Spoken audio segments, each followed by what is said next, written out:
So now that we've talked a little bit about the prerequisites, the things that we need to study fluid mechanics, let's go ahead and describe some of the basic properties of fluid mechanics.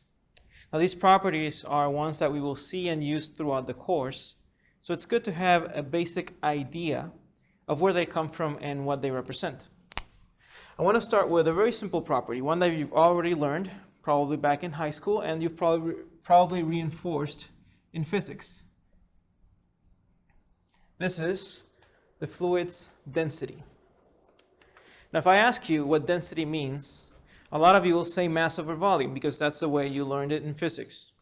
And that's not entirely incorrect, but there's a little bit more to what density means. You see, density represents the concentration of molecules over a specific volume. And you may say, well, yes, mass over volume. But let us remember that this definition of mass over volume can really only apply when we're taking the continuum approach.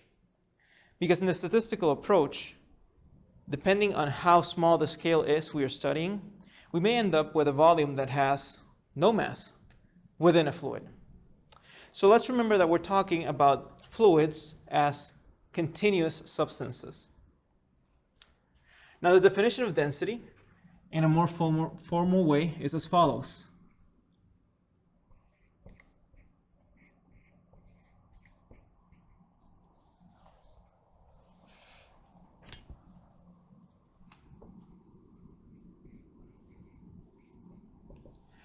We say that the density is the limit of a differentially small amount of mass over a differentially small amount of volume as that small volume tends towards the smallest volume you can have while still keeping the continuum approach. Now, based on this definition, we could express density as a change in mass with respect to volume as you start closing in to a smaller volume. But if our mass is distributed uniformly throughout our substance, which is what we call homogeneity, then we could in fact say that density is mass over volume. But let's keep in mind that this only applies when our mass is uniformly distributed over our substance. Now we've studied density before. We've seen it in our previous courses. So we're not going to go into too much detail about what density is. However, I do want to note some important values that we will use in this class. It's normal in fluids to use the density of a substance such as water or air as a base value or nominal value. For water, we're going to define the density as 1,000 kilograms per cubic meter. Now we're going to learn later that density changes with temperature, so this value really only applies to one temperature. But as far as standard engineering conditions go, the density of water will be treated as a constant value of 1,000 kilograms per cubic meters. In US customary units, this would be 1.94 slugs per cubic feet. Now again, the temperature of our fluid is going to affect its density, which means that I would refrain from using these values unless there is no temperature information. So if you didn't see any temperature information and it is safe to assume that we are dealing under standard engineering conditions, then use these values. In fluids, working with mass isn't always easy. Instead, we prefer to work with weight, which is a force. So we're going to define a new variable for this class called the specific weight.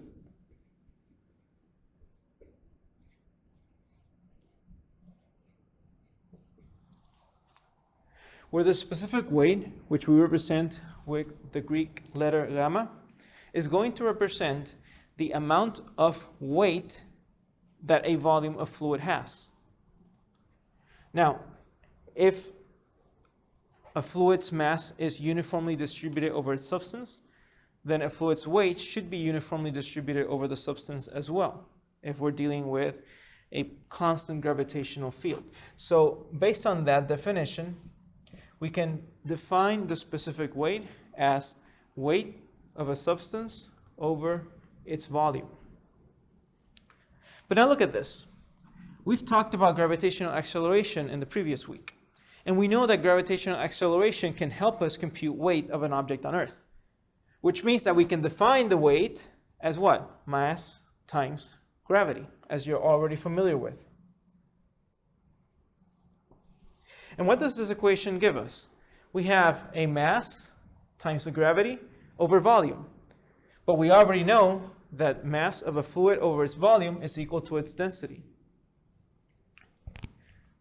So if we take this mass over volume, we end up with a fluid's density times gravitational acceleration. So the specific weight, which is a measure of a fluid's weight over its volume, can be calculated as a fluid's density times gravitational acceleration.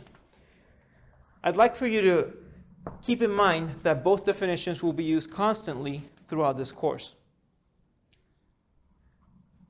The weight definition, weight over volume, will help us calculate weight in a different way.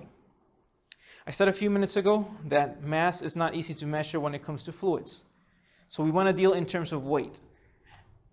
Because mass is not always easy to measure, we'll find that we will not always measure weight as mass times gravity.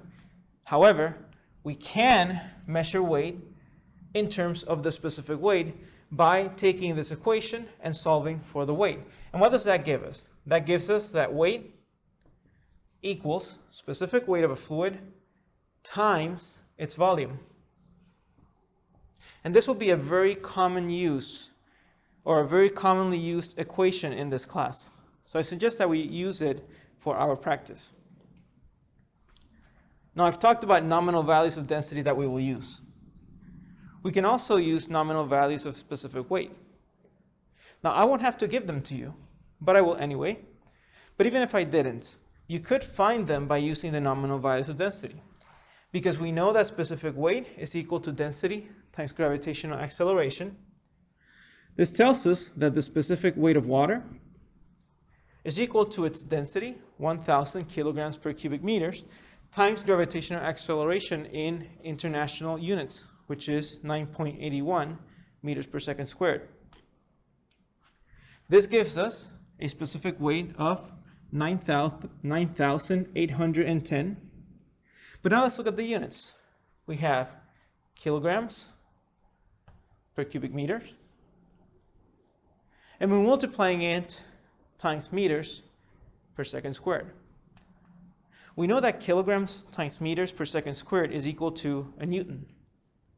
Therefore, we can express the units of specific weight as newtons per cubic meters.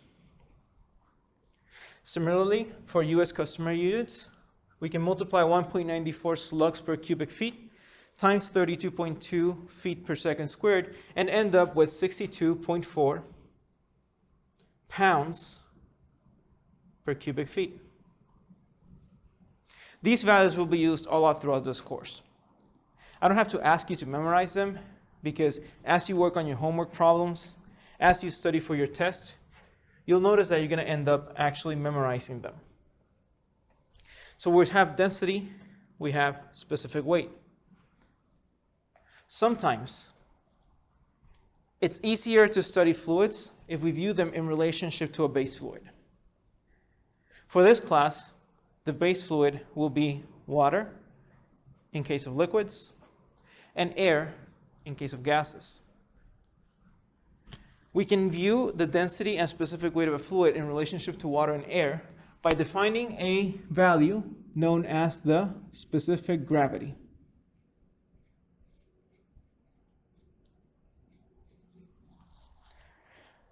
Now we're going to define the specific gravity as a ratio between the density of a fluid that we're studying divided by the nominal density of water. So if a fluid has a density of rho, its specific gravity will be rho over 1,000 or rho over 1.94. Now let's look at the definition of specific weight. We know that specific weight is equal to the product of density times gravity. So if we were to multiply this expression by gravity over gravity, we end up with the specific weight of our substance divided by the nominal specific weight. In this case, it would be that of water. Now if I were to ask you, what is the specific weight of the specific gravity of water? This should be an easy one, right? If the specific gravity is defined as density over the density of water, then the specific gravity of water is equal to the density of water over the density of water. So the specific gravity of water can be taken to be 1. But remember that that assumes that water is under standard engineering conditions. Another value that we will use commonly, particularly at the beginning of the semester, is the specific gravity of mercury. Now, the specific gravity of mercury is 13.56. That means that mercury is very heavy when compared to water. And we're going to see this when we start applying these terms into our study of pressures and fluid measurements. There is one more value. I'm not going to go into too much detail on this value because we're not going to use it in this class, or at least we're not going to depend on it for this class. But just so that you have an idea, this is known as the specific volume. And the specific volume, which is a value used in thermodynamics, is defined as the reciprocal of density. Like I said, we're not going to use this value too much in this class. But for those of you that are taking thermodynamics, you are going to encounter this value. So it's good to know what it is, and it's good to know what it stands for. We should know by now that density varies with temperature. This means that if the temperature of our fluid changes, so will its density. We don't have to worry too much about memorizing the relationship between density and temperature, because most of the time your fluid mechanics textbooks will include tables that relate the temperature of a fluid to its density, and they will most of the time include water, air, and maybe oil as your fluids. However, in the case of not having a table available, there are some empirical equations, scratch that, there are some approximations that we can use. So we can approximate the temperature, the density of water with respect to temperature with the following equation. We say that the density of water is equal to 1000 minus temperature minus 4 squared divided by 180. Now this obviously is an approximation, and it really depends on how we measure temperature.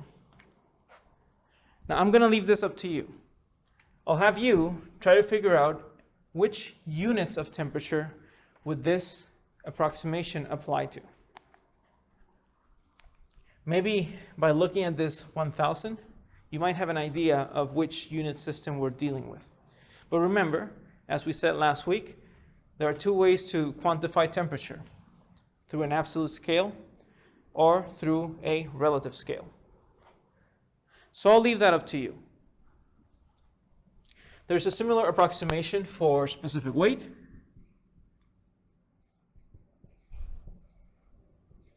Which is equal to 9800 minus t minus 4 squared over 18. Now, based on what you know about how density and specific weight are related, you should probably have an idea of where these numbers are coming from. But remember, these are just approximations. They're not going to give you any exact values. and we shouldn't expect them to be analytical. If we can approximate the density and specific weight of water with respect to temperature, then we should be able to approximate the specific gravity of water with respect to temperature. We can also do the same for the specific gravity of mercury. An approximation for the specific gravity of mercury is 13.6 minus 0.0024 times temperature. Now, if I were you, I wouldn't really worry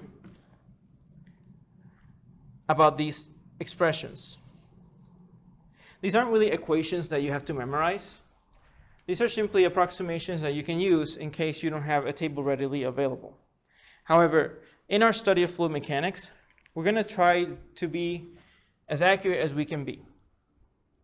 Obviously, we understand that we will always introduce error through flawed theory, through imprecise measuring techniques, or simply through numerical inaccuracy. But you can use these as your way to approximate in case you need a quick value. Now, the density of water changes with temperature. It can also change with pressure, but we're going to talk about that later. A third thing that can also change the density of water is what we call its salinity. That is the amount of a solute in water. We're not going to deal with that in this class. In this class, since it's an introductory class, we're going to focus on forces and pressures. So that's all we need to know right now in terms of density, specific gravity, and specific weight. Let's do an example to see if we understand these concepts. This example is from Fluid Mechanics with Engineering Applications by Finmore and Franzini. Let's say we have a tank filled with water.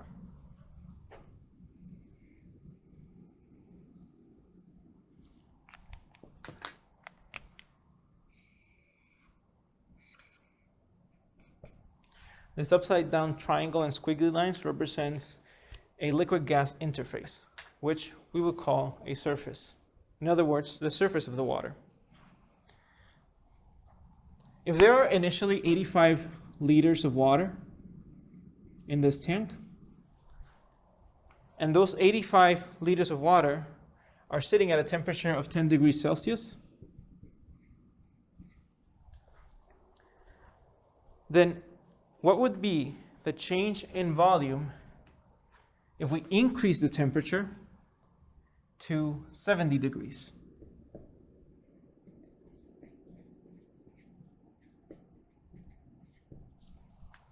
So how could we solve this? We know two things. We know that density is mass over volume, and we know that density varies with temperature. So what happens if we increase the temperature in this container of water? Will its mass change? The answer is no, right? Its mass doesn't have to change. If we would have gone past the water's boiling point and then mass starts to leave, then yes, we can say its mass changed. But right now, we're not past its boiling point. We're just heating up the water. Its mass shouldn't change. But what about its volume? Now think. We said density varies with temperature, which means that if we increase the temperature, we are increasing its density. Which means that if we increase the temperature, we are changing its density. So what does this tell us? If the density changes, but mass doesn't change, then we're left with volume. Volume has to change. So let's look at what's happening. Normally, to solve this, I think the first thing we need to know is what is the mass of this fluid.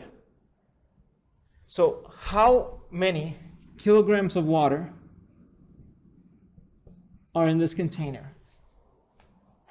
I don't have to give you that information. You have everything you need to calculate it.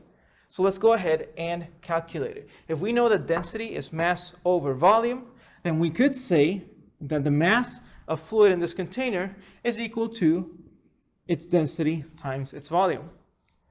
We know that density is a function of temperature. So let's find the density of water at 10 degrees Celsius. At 10 degrees Celsius, the density of water is 999.7 kilograms per cubic meter.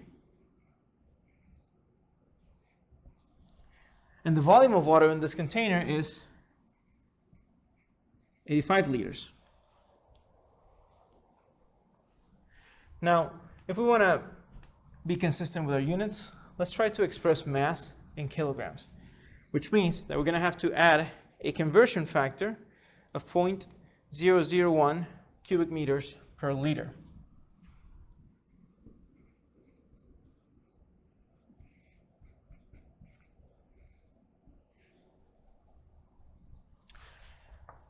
If we multiply these terms, we end up with 84.97 kilograms. You can plug those into your calculator, make sure that we get the same answers.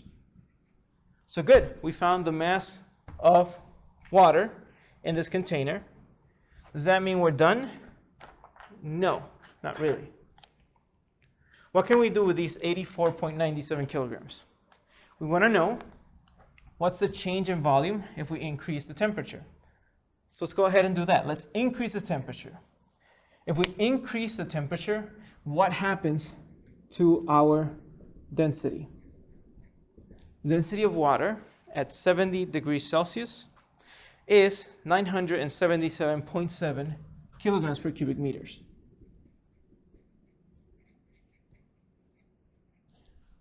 Now remember, I'm taking these density values from literature. I'm not calculating them. I'm not trying to approximate them. I'm just looking at a table and taking the value that is closest to my temperature. So what do we do with this density value? Well, we know that the density of water at 70 degrees Celsius is 977.7. We know that its mass will not change. So it was 84.97 at the beginning. It is still 84.97. So if we have this, we're just left with volume. So let's go ahead and calculate volume.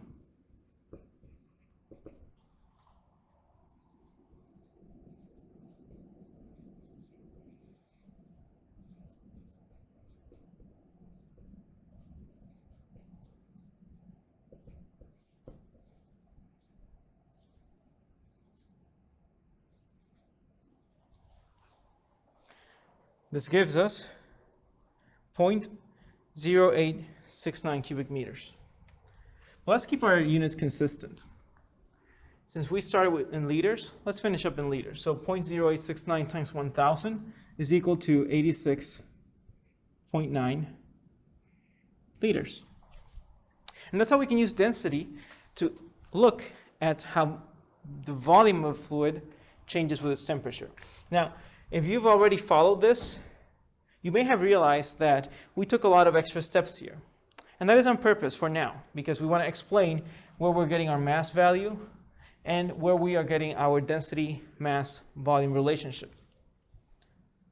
Now you noticed that since mass is a constant here, it doesn't change in this problem, we could have simply expressed our change in volume as maybe some sort of ratio between densities. But we're not going to look at that in too much detail today. I'll leave that for a supplemental lecture to cover later. So that's it for density. We're going to go over a harder density problem later in this lecture, but for now, let's remember that density varies with temperature, that the specific weight of a fluid can be found by taking the product of density times gravitational acceleration, and that the specific gravity of a fluid is a ratio.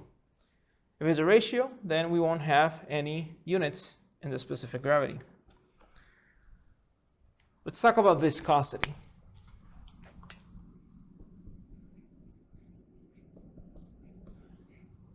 Now, whenever I ask students what they think viscosity is, I get a lot of mixed answers. And they're all good answers, but they're not really complete answers. So I always hear things like viscosity is the thickness of a fluid. And that's a really really common way of expressing it, and it is a way where we can communicate viscosity to a non-scientific audience, and that's perfectly fine in my book. But for the purposes of this class, we're going to study viscosity from a mathematical perspective in order to apply it to an engineering application. So I think we need a little bit more than just the thickness of the fluid. The best way to define viscosity is by understanding which properties or which parameters affect it. Now, viscosity is a fluid's tendency to resist flow. We've already defined a fluid last week as a substance that deforms continuously under any shear stress, and that deformation is what we call flow, deformation under shear stress. So viscosity is a fluid's tendency to resist that deformation. What that means is that some fluids will have a stronger tendency to resist deformation. Think pouring honey.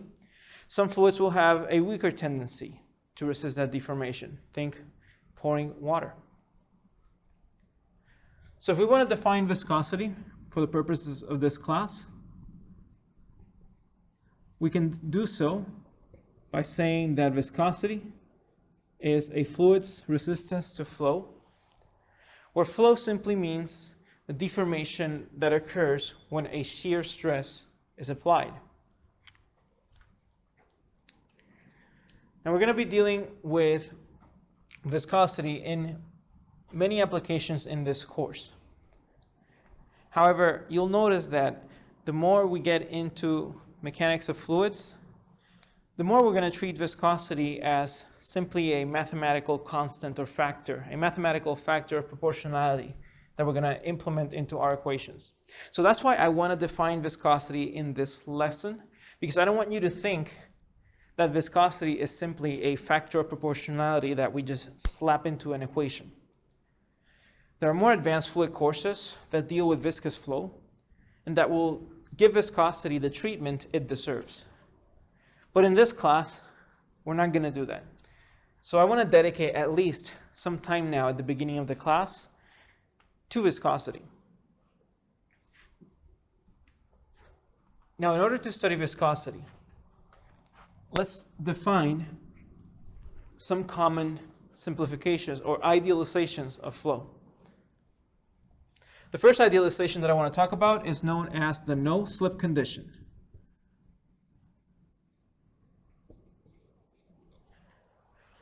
I don't think I have to explain to you what this means. I think you can figure it out by its name. No-slip condition. That means that if a fluid or a liquid, a fluid, is in contact with a solid boundary, then the velocity of the fluid particles that are in direct contact with the boundary will be the same as the velocity of the boundary. In other words, we do not quantify, we do not accept particles in contact with the boundary slipping through the boundary. Let's look at it in terms of a pipe.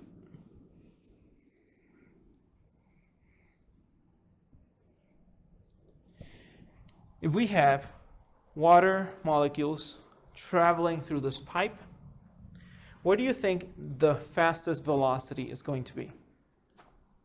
At the center, right? Now, why is that? Well, we know that at the walls of the pipe, there is some sort of friction, or so to say, between the pipe wall and the fluid. Now, friction is not the right word to use here, but I think it's the easiest one to understand for us. Any molecule of fluid, in this case water, that is in direct contact with the wall of the pipe will keep the same velocity as the pipe wall. And if the pipe isn't moving, its velocity is 0, then what can we say about the velocity of these molecules that are in contact with the pipe? They are also 0. The no-slip condition helps us determine velocity profiles, because now we know that the molecules that are in contact with the pipe wall have a velocity of 0. we know that the molecules in the center have some velocity that's high. But what happens to the molecules in between? You see, viscosity tells us that a fluid has a tendency to resist that flow, which means that the closer a fluid is to its boundary, the greater the effects of, quote, friction, unquote, from that boundary. And the farther away a fluid is from the boundary, the weaker those effects. So that is the no-slip condition.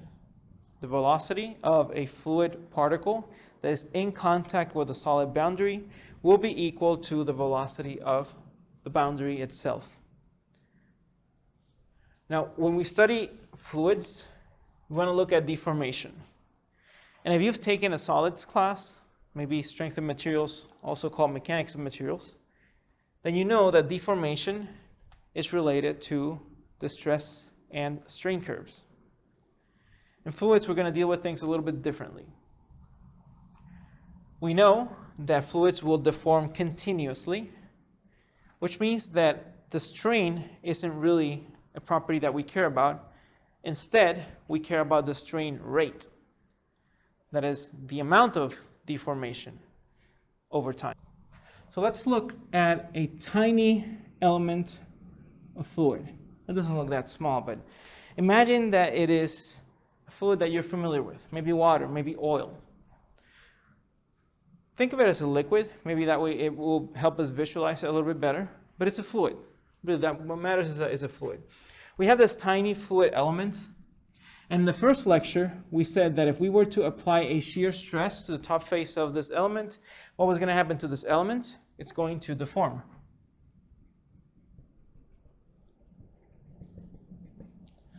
Now, in solids, we study deformation, the strain. But in fluids, since a fluid deforms continuously, then perhaps the strain is not the best thing to study. Perhaps the best thing to study is the strain rate. So the rate at which our fluid element will deform with respect to time while I am applying this stress. So, reviewing from our solids, if we apply a very small shear stress,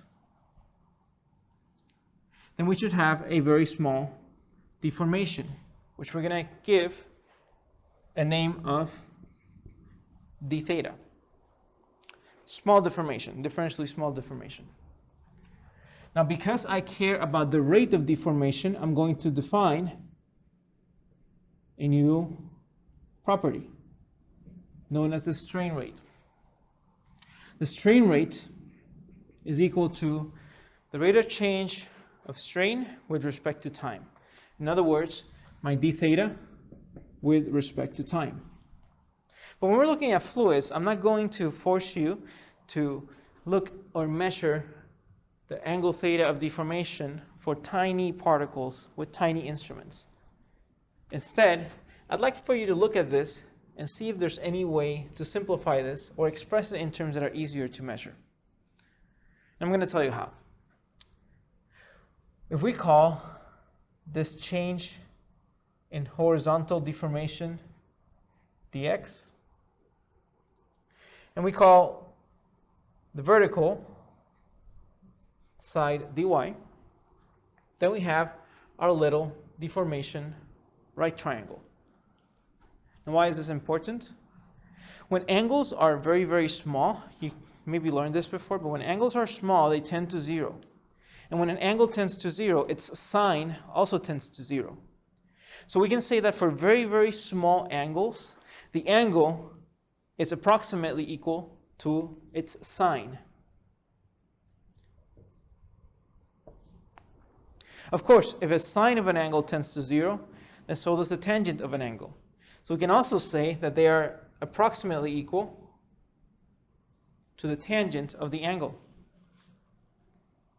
But then what is the tangent of d theta in this case? We have an angle d theta and an opposite side dx and an adjacent side dy.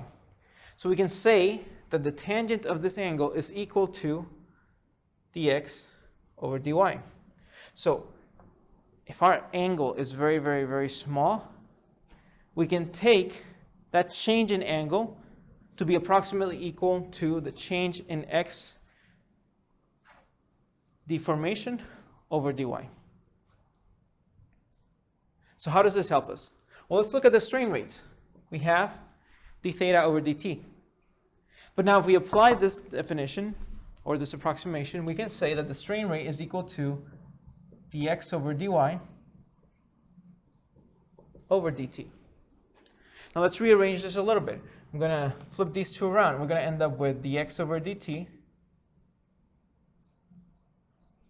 over dy. And what is dx over dt? What is a change in distance with respect to time? Velocity, right?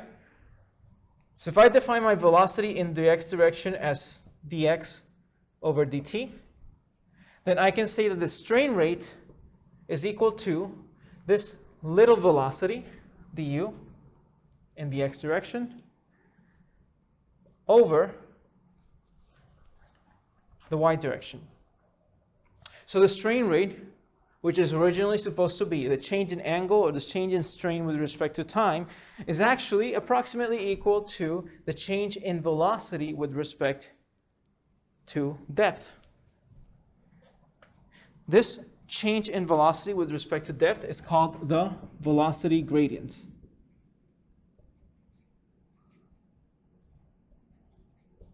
Now, for our study of viscosity this week, we're going to treat our fluids as only moving in one direction, the x direction. But as we move into more advanced topics, we're going to start to see that fluids don't only move in one direction. But for now, if we're only looking at a fluid moving in the x direction, then we can say that the strain rate is equal to the velocity gradient. That means that if I were to measure and plot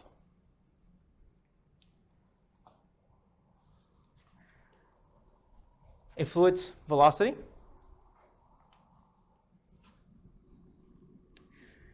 and compare it with a fluid's depth, I would get a graph that looks something like this, where the bottom is a solid boundary and therefore the no-slip condition keeps the velocity at the bottom as 0.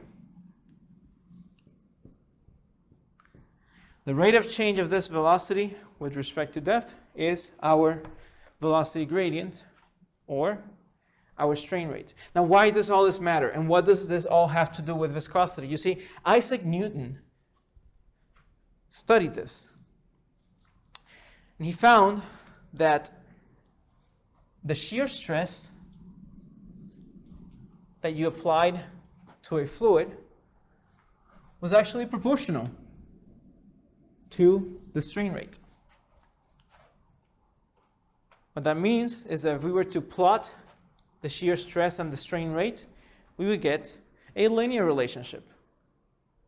And that factor of proportionality is what he called viscosity. So viscosity is the factor of proportionality between the shear stress and the strain rate of a fluid. Viscosity is expressed with the Greek letter mu, or mi. And this law actually allows us to quantify the effects of shear stresses on a fluid's velocity. Now, you may not realize this now, but when we get to study fluids from a differential equations perspective, this is going to come in handy to understand the motion of the fluid.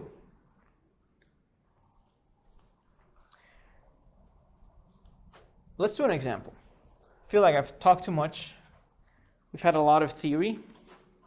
Let's see if we know how to apply that theory.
So this is an example from Hibbeler's book, where we have a fluid, let's call it a liquid, that is in between two plates, a top plate and a bottom plate.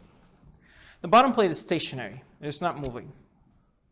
But let's say that we move the top plate with a force F, and we move it at a velocity of 0.32 meters per second. What does the no-slip condition tell us? If we move this top plate, then the fluid particles in contact with the plate are going to move along with it at a velocity of, well, 0.32 meters per second. But what happens to the fluid molecules at the bottom plate? They remain stationary, so zero. So after you apply a force and move the top plate, you realize that you can relate the velocity at any point in the fluid as an expression with respect to y. So we say that the velocity is 40y minus 800y squared meters per second. This fluid has a viscosity of 0.897 times 10 to the minus 3 pascals times second. And don't be worried if you see this, because pascals, we know that it is a pressure measurement in seconds.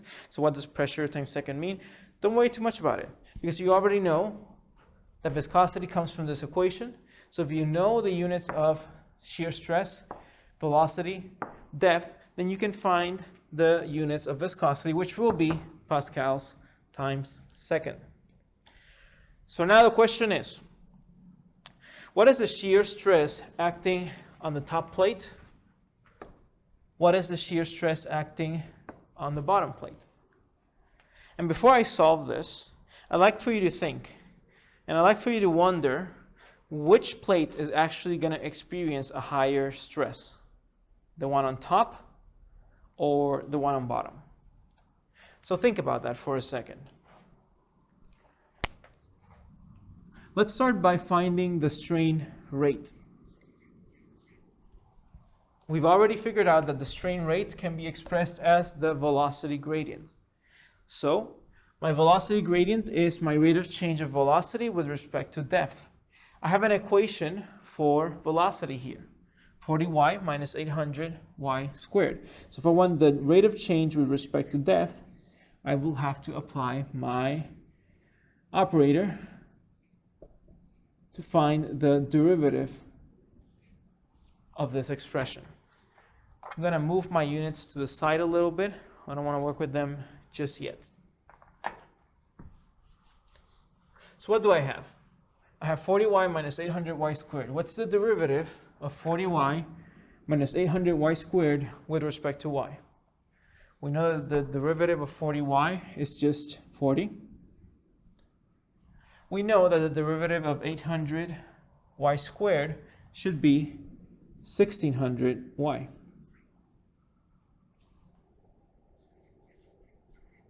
But then what are the units of this? I'm just going to try to make it easy for you. The units of a derivative are simply the units of the terms in the derivative. In other words, du over dy will have units of u over y. In other words, velocity over depth. The units of velocity are meters per second. The units of depth are meters. So meters cancels out, and that just gives us units of 1 over second. It's a little bit hard to visualize something that has units of 1 over second, especially when we're talking about fluid movement. But that's just what it is. So now let's calculate the shear stress. And how can we calculate the shear stress? Let's use Newton's law of viscosity. I forgot to mention that this y is measured from the bottom plate to the top plate. But even if I didn't mention that, you knew that, right? Because when y equals 0, the velocity u is equal to 0. And y only equals 0 when it's at the bottom of the plate. So you already knew that, but I figured I'd mention it just in case. So the shear stress at the top should be equal to the viscosity of the fluid times the velocity gradient. And here, The viscosity will remain our constant factor of proportionality, but the velocity gradient needs to be evaluated at y equals what? We're looking at the top plate. That means that measuring from the bottom, y will equal 10 millimeters, or 0.01 meters. So let's solve this. I'm not going to write down everything. You can write it down yourselves. The viscosity is 0.897 times 10 to the minus 3 pascals times second. And our velocity gradient is 40 minus 1600 times 0.01. That gives us a shear stress on the top plate of 21.5 millipascal.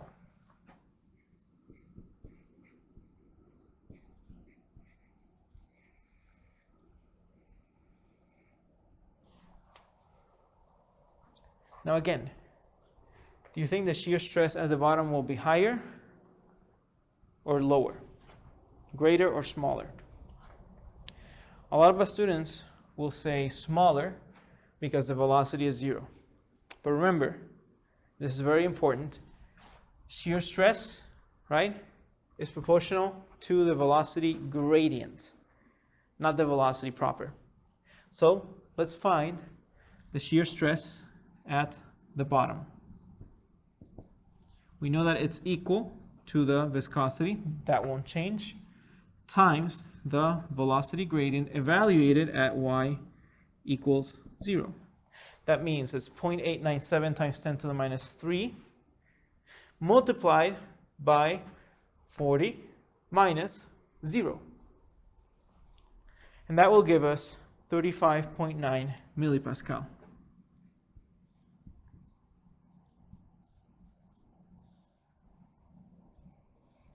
And there we have it. We've calculated shear stresses on the top plate and on the bottom plate, and we found the shear stress at the bottom plate is actually greater than the shear stress of the top plate. There's a lot more we can talk about when it comes to viscosity. And like I said, this will be just an introduction for this lecture. But there are some terms that I want you to understand that will help you perhaps in your fluids lab or in other courses. First off, let's talk about what happens when we have a very, very, very small gap with a fluid in between them. Think of this velocity profile. If I were to ask you to only analyze a tiny, tiny, tiny part, just zoom in as much as possible, we could end up finding that our velocity profile, the smaller our length scale becomes, the more linear it tends to look like. This is what we call a linear velocity profile assumption. In this linear velocity profile assumption, we assume that the velocity profile, so that is velocity with respect to depth, is a linear value. Now this is going to simplify our calculations a lot, because if we assume that the velocity is a linear value, then we're going to have a maximum velocity, we're going to have our zero velocity, and then we can calculate any velocity at any point in between because the relationship between both of them is linear. So what does that mean? That means that the rate of change of velocity with respect to depth is simply equal to du, so from 0 to u max, over dy, so from 0 to the thickness of the fluid, which I'm going to call capital Y. So that looks like this.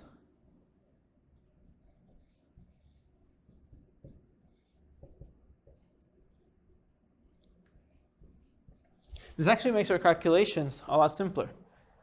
Because what do you see here? Capital Y is simply the thickness of this fluid. And U max is simply the maximum velocity.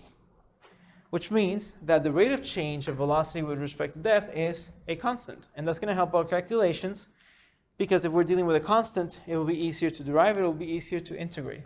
Now what that tells us is that the velocity can be calculated as a function of y to be equal to the slope times the distance of y measured from 0 to any arbitrary point in your thickness. I'm not going to do an example with a linear velocity profile approximation. Instead, I'll leave it to you to do one from the book.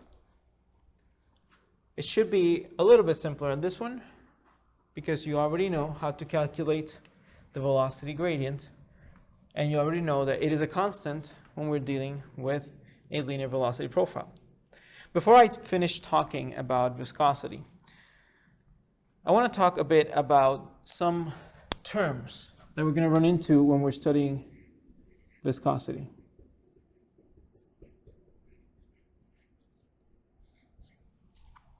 Now, when Isaac Newton found that the shear stress applied to a fluid was proportional to the strain rate, he was looking at a specific type of fluids. That is, those fluids where the shear stress was proportional to the strain rate. However, in later years, it was found that not all fluids behaved that way. There were some fluids where the shear stress wasn't really proportional to the strain rate. And so a distinction was made. We decided to call those fluids whose shear stress and strain rate are proportional. In other words, those fluids whose viscosity is constant were named Newtonian fluids.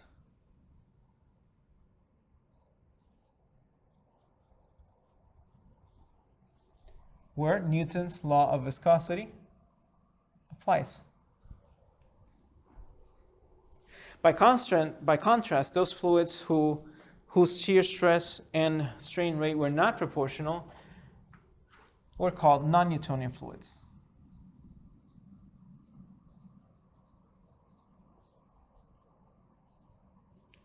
Now you're going to find out later on in this course that viscosity isn't really my strength when it comes to fluids. However, I do feel bad for whoever discovered non-Newtonian fluids because they didn't get a fluid named after them. They still named them after Newton, non-Newtonian fluids. So non-Newtonian fluids are those where my shear stress is not proportional to my strain rate. Newtonian fluids are common. Water is a Newtonian fluid. Oil is a Newtonian fluid. The air around us is a Newtonian fluid. However, non-Newtonian fluids are also common, even in nature. Blood is a non-Newtonian fluid. Another example includes whipped cream. Whipped cream is also a non-Newtonian fluid. Now, when I say that the shear stress is not proportional to the strain rate, what I mean is that the application of shear into the fluid will actually change the fluid's viscosity. That's a really interesting and important topic to understand. It's a little bit easier if I graph the shear stress and strain rate.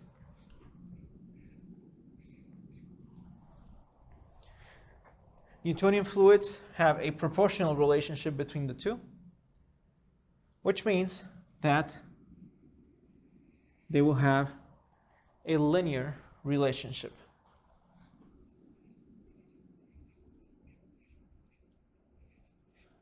Non-Newtonian fluids are going to have a non-proportional relationship, which means that we're not going to have a linear relationship. We're going to have a curved one. There are two types of non-Newtonian fluids that are very common. The first type is called a shear thickening fluid, also known as a dilatant.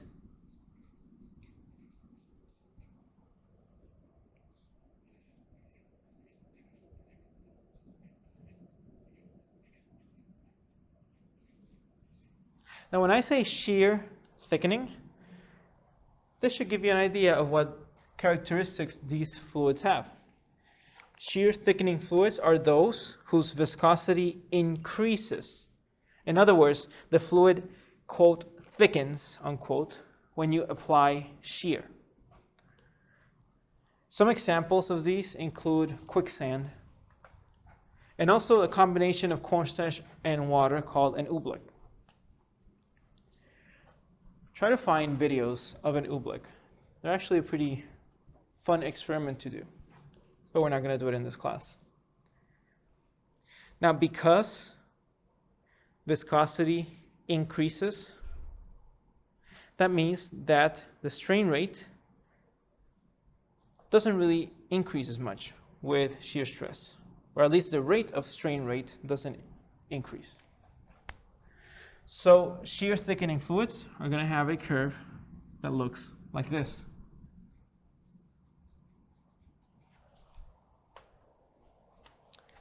On the other side, we have shear thinning fluids. Those are fluids whose viscosity decreases when we apply shear stress. Shear thinning fluids are also known as pseudoplastics.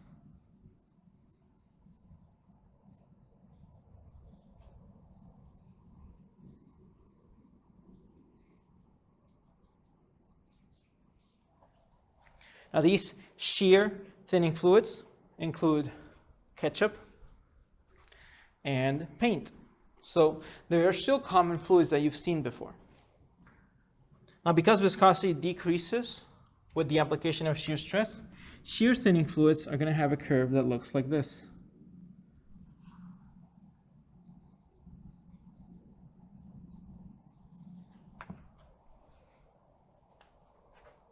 There are two other types of fluids that I want to talk about.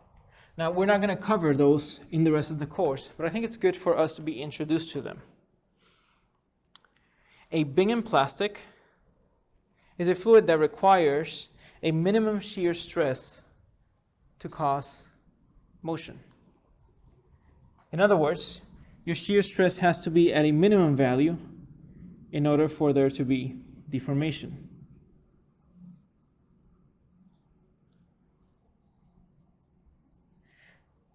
But hold up. Last week we said that fluids can deform under any shear stress. So we didn't really need a minimum shear stress to actually cause a deformation. So what's happening here? You see, there is deformation with shear stress, but it is so small that we're barely going to experience it.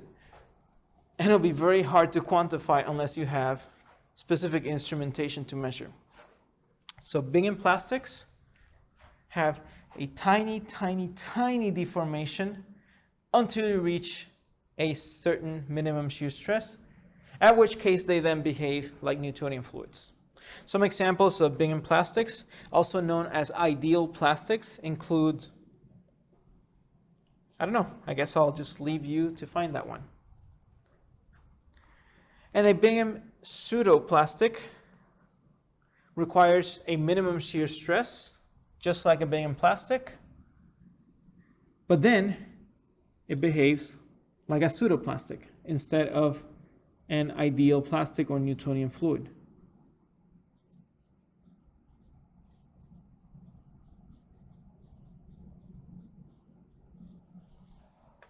Now those I can give you examples of. Toothpaste is an example of a Bingham pseudoplastic. So those are the types of fluids that we're going to look at. In this course, we're going to focus on Newtonian fluids. Every now and then, we're going to look into non-Newtonian fluids, but we're really not going to look into Bingham plastics and Bingham pseudoplastics, at least not in this course. But it's good for you to know the relationship between the shear stress and the strain rate of these fluids.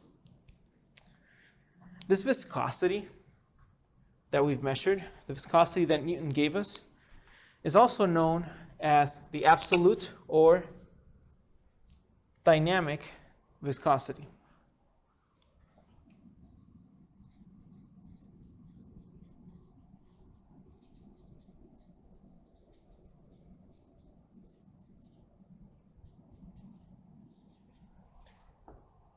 Now we call it absolute viscosity because we're going to be dealing with other types of viscosity, including apparent viscosity and kinematic viscosity.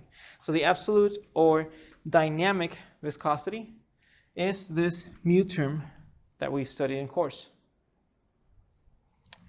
We're going to define the kinematic viscosity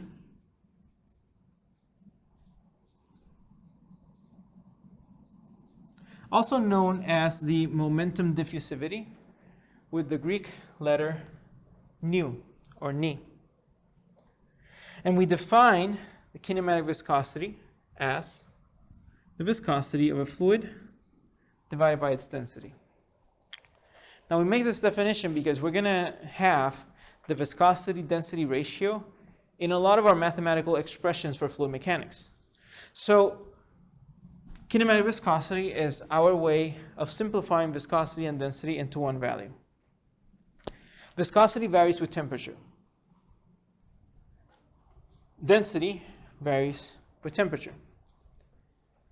And so kinematic viscosity will also vary with temperature. Now in this lecture, I'm not going to cover the viscosity of non-Newtonian fluids, but you have all those in your notes. So I recommend that you read through your notes a little bit. In this class, we're not necessarily going to deal with non-Newtonian fluids, but the expressions are there, and they should help you calculate or compute viscosity values for non-Newtonian fluids. Before I finish my discussion in viscosity, I want to talk about how we can measure viscosity. And this will be especially important if you are taking the lab, where you will do these calculations. To measure a fluid's viscosity, we use an instrument called a viscometer. A viscometer consists of two concentric cylinders.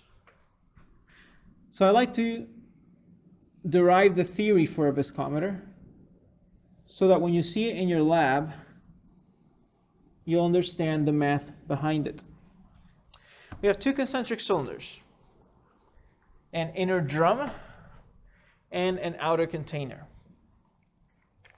In between these two consecutive concentric cylinders, we're going to have a fluid, a thin film of fluid.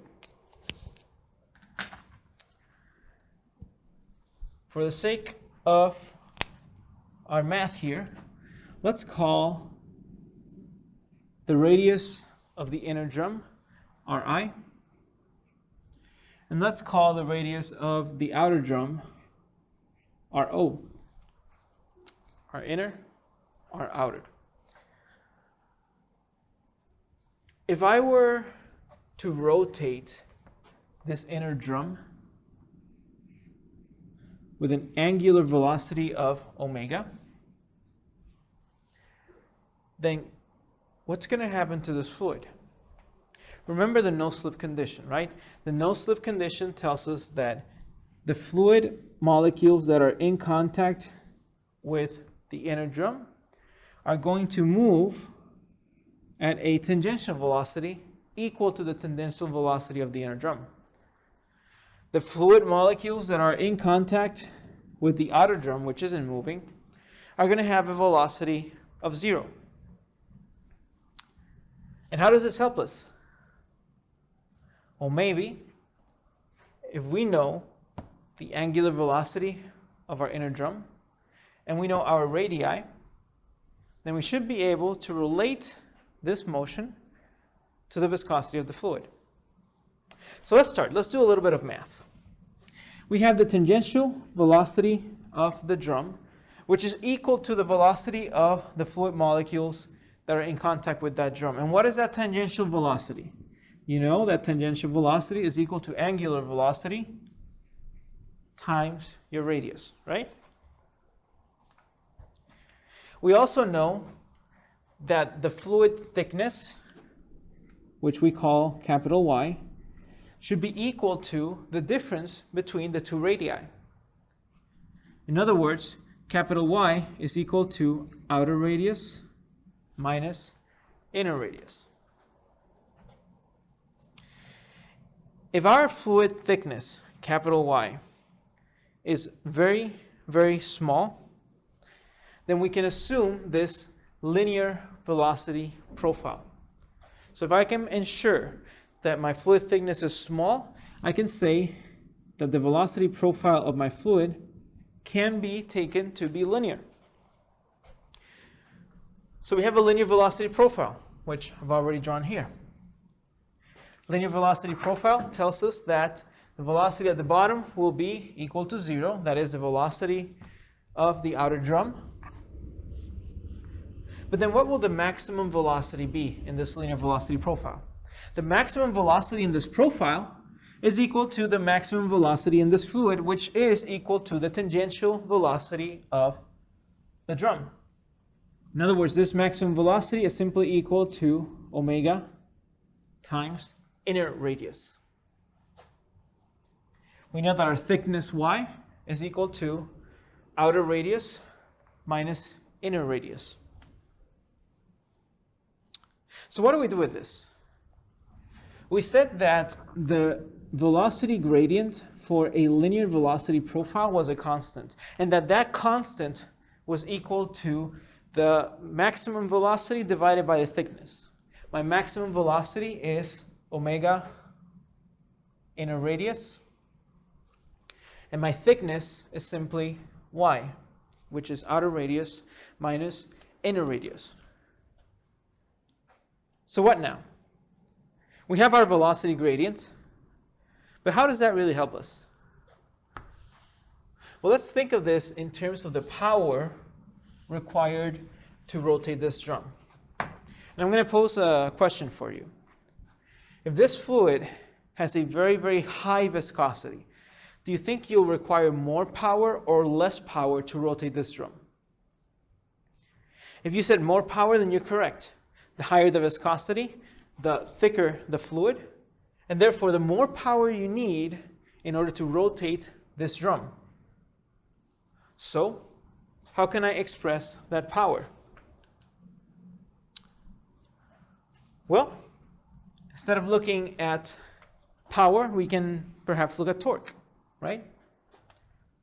And we define a torque as a force times a radius, right?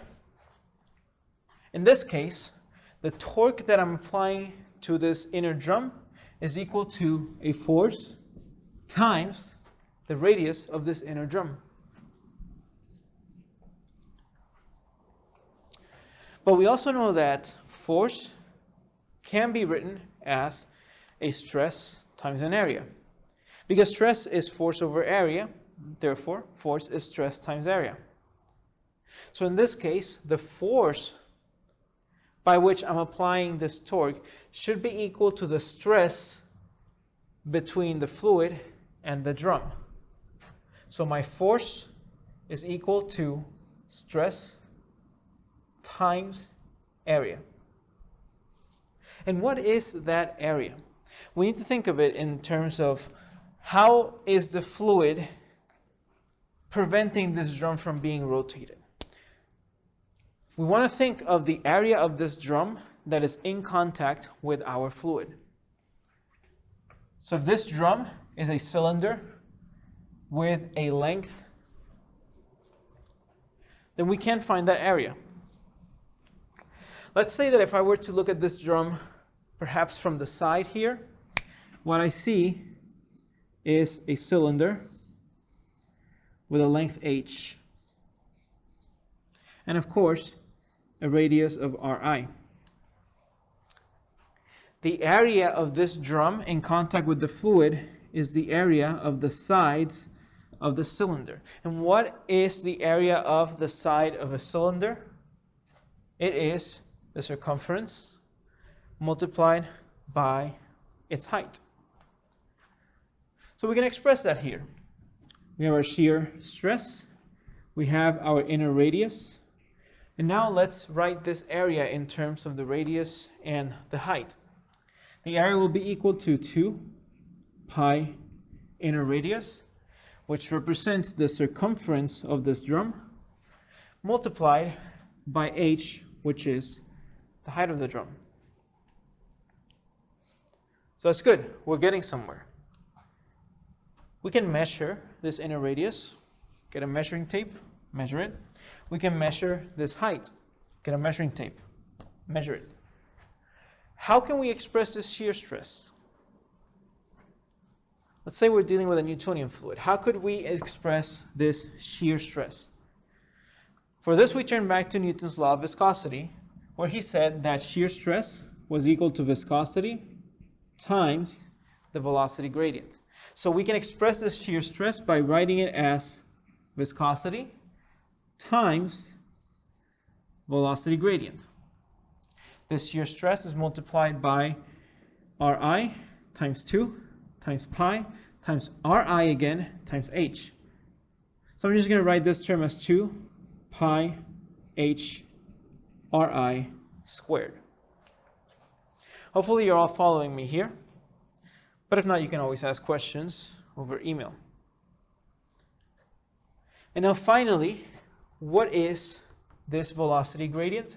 We already know the velocity gradient is equal to angular velocity times inner radius divided by thickness.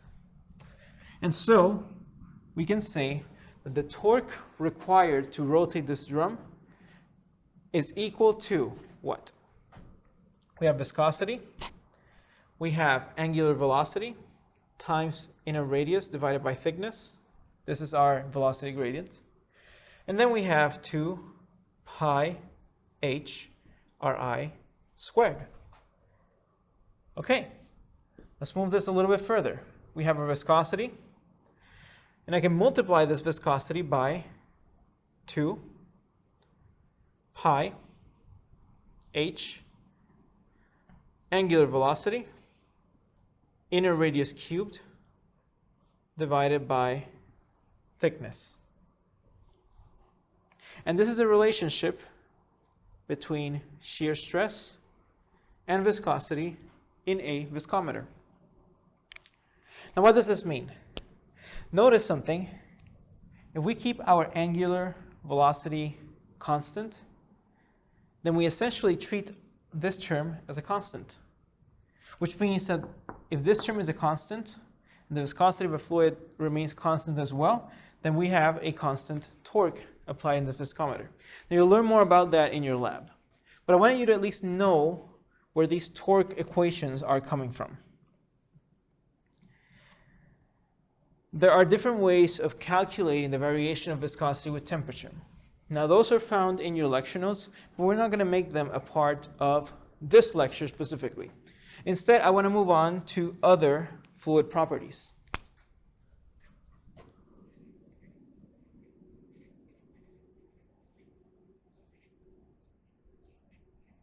Let's talk about compressibility. Now, viscosity is a fluid's resistance to deformation from shear stress. Compressibility is a fluid's resistance to deformation from normal stress. We look at shear stress and we think of tangential stress. But now normal stress is what we typically see as pressure.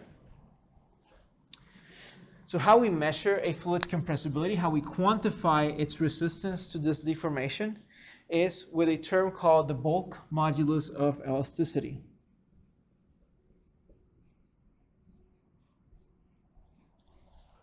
Now we define the bulk modulus of elasticity as simply the relationship between a change in pressure and a change in a fluid's volume. This means that the bulk modulus of elasticity is equal to a volume, the initial volume of the fluid, times change in pressure over a change in volume. Now this can be taken to be approximately equal to a change in pressure over a change in volume multiplied times an initial volume. Now this would assume that pressure and volume are only related to each other. It's not a very strong assumption, but for the purposes of an introductory class, I think it'll be okay. Furthermore, we can rearrange this equation a little bit. I can say that the bulk modulus is equal to change in pressure over a change in volume divided by its initial volume. And this change in volume divided by its initial volume is simply a percentage change in volume. The bulk modulus can also be expressed as a function of density. Now think of it this way.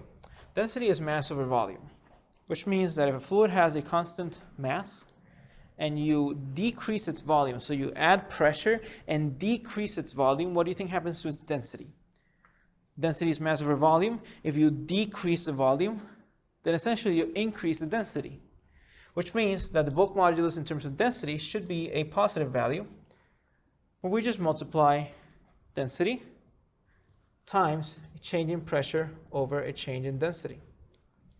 And once again, we can take pressure and density to be only related to each other, so we neglect any temperature changes.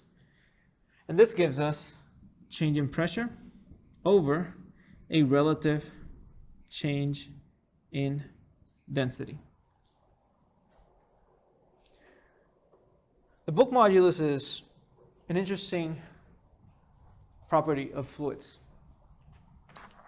For example, we can relate the bulk modulus to the speed of sound. In other words, the speed of sound traveling through a fluid. Typically, when we say speed of sound, we think of sound traveling through air. But we can also look at the speed of sound in terms of sound traveling through water. Now, in thermodynamics, you're going to learn that the speed of sound is equal to the square root of a partial change in density over a partial change in pressure over a partial change in density. But now if you look at this definition here, notice that a partial change in pressure over a partial change in density is just equal to the bulk modulus divided by density.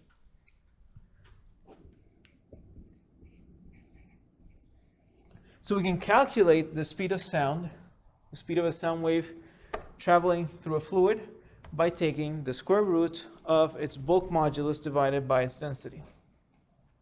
If you look at the units, you'll notice that these two expressions of the bulk modulus have two things in common. We're going to have volume units cancel out with volume units, and we're going to have density units cancel out with density units. That means that the bulk modulus will have units of pressure. Let's do a simple example, just so that we can get a bit familiarized with the bulk modulus.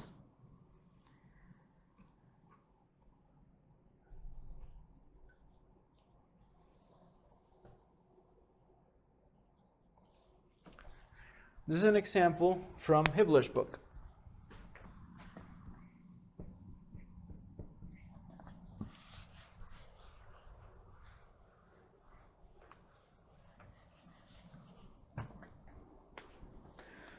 Suppose we're dealing with glycerin. We're dealing with 1 cubic meter of glycerin.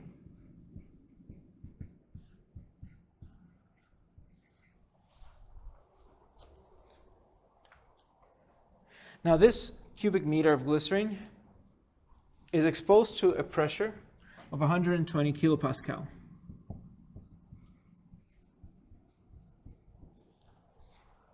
So we have our 1 cubic meter, which is exposed to a pressure of 120 kilopascal. The bulk modulus of glycerin is equal to 4.52 gigapascal.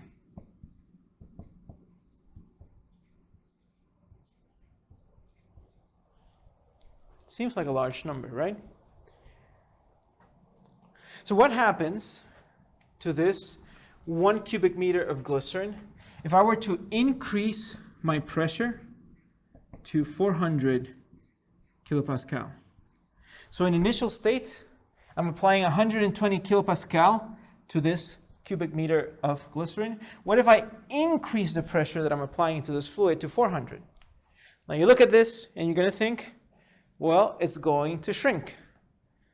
And you're right, right? You apply a pressure. Notice that the bulk modulus expression tells us that if you apply a pressure, you're going to decrease the volume and increase its density. But now, how do we know what that decrease in volume is? In other words, if I were to ask you to find the change in volume, then how could you find it? I think this problem is simple enough that we can actually solve it using this approximation of the bulk modulus. So let's write down the equation so that we actually know what we're talking about and what we're doing. We know that the bulk modulus is equal to negative volume times a change in pressure over a change in volume. Do we know the bulk modulus of glycerin? Yes. Do we know the initial volume of glycerin? Yes. And do we know the change in pressure being applied to this glycerin? Yes, we do. So now all we have to do is solve for this change in volume. So let's do that. If we solve for this change in volume, we have change in volume equal to negative initial volume times change in pressure divided by the bulk modulus. What's the initial volume? The initial volume is 1 cubic meter. What's the change in pressure?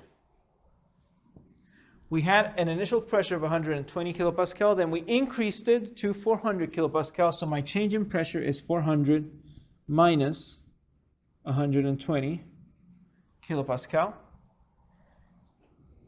And then my bulk modulus is 4.52 gigapascal. I'm going to implore you to be careful with your prefixes here. Kilopascal is 10 to the power of 3 Pascal, and a gigapascal is 10 to the power of 9 Pascal. So once you plug all these numbers into your calculator and you solve, you're going to see that the change in volume is equal to negative 61.9 times 10 to the power of negative 6 meters cubed.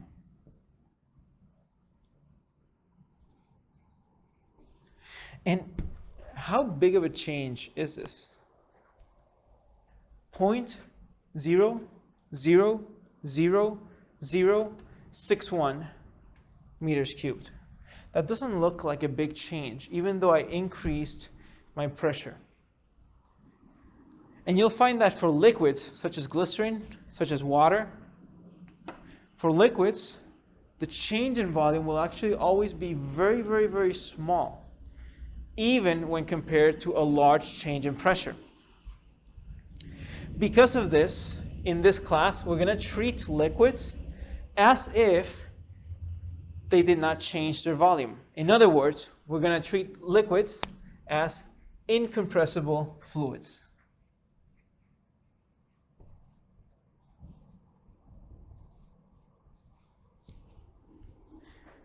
An incompressible fluid would be one where there would be no change in volume with respect to pressure. In other words, if there's no change in volume, then we take the bulk modulus to be very big, near infinite.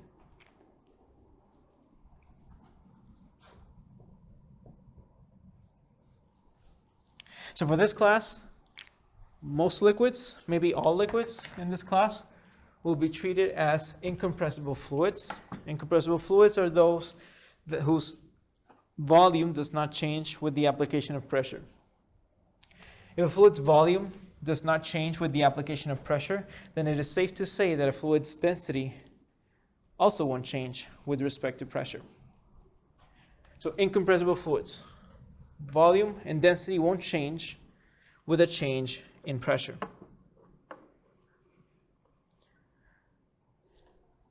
there are ways to calculate a fluid's compressibility. And there are empirical ways of calculating them, and you have some information about that in your notes. But for now, I want to move on and cover some of the other fluid properties. So now let's look at surface tension. Now you've already seen surface tension in action, even though you may not realize it. The force that keeps bubbles in their circular shape is surface tension. Have you ever noticed how you can make a needle float, but if you push it a little bit into the water, it just sinks? Now, why do you think that happens? The needle sinks, obviously, because the weight of the needle is stronger than the buoyant force from the water pushing it upward. But if the needle can sink, how can it float if you place it gently on the surface of water? We're not going to go into a very detailed theory for this property, because this property is typically reserved for more advanced courses. But essentially what you need to know is that there are forces of attraction between molecules and matter. And you've already known this from your chemistry and physics courses. When it comes to fluids, the forces of attraction at the surface seemingly double. And again, we're not going to go through the math behind this, but the important thing we should know is that there seems to be a stronger bond of attraction between fluids at the surface. Now, when I say surface, keep in mind from the previous example we did, when I say surface, I mean the interface between a liquid and a gas. When you say surface of water, then that is that interface that we're talking about. So these forces of attraction, these bonds that are about twice as strong at the surface, form what we call surface tension. Now we can define surface tension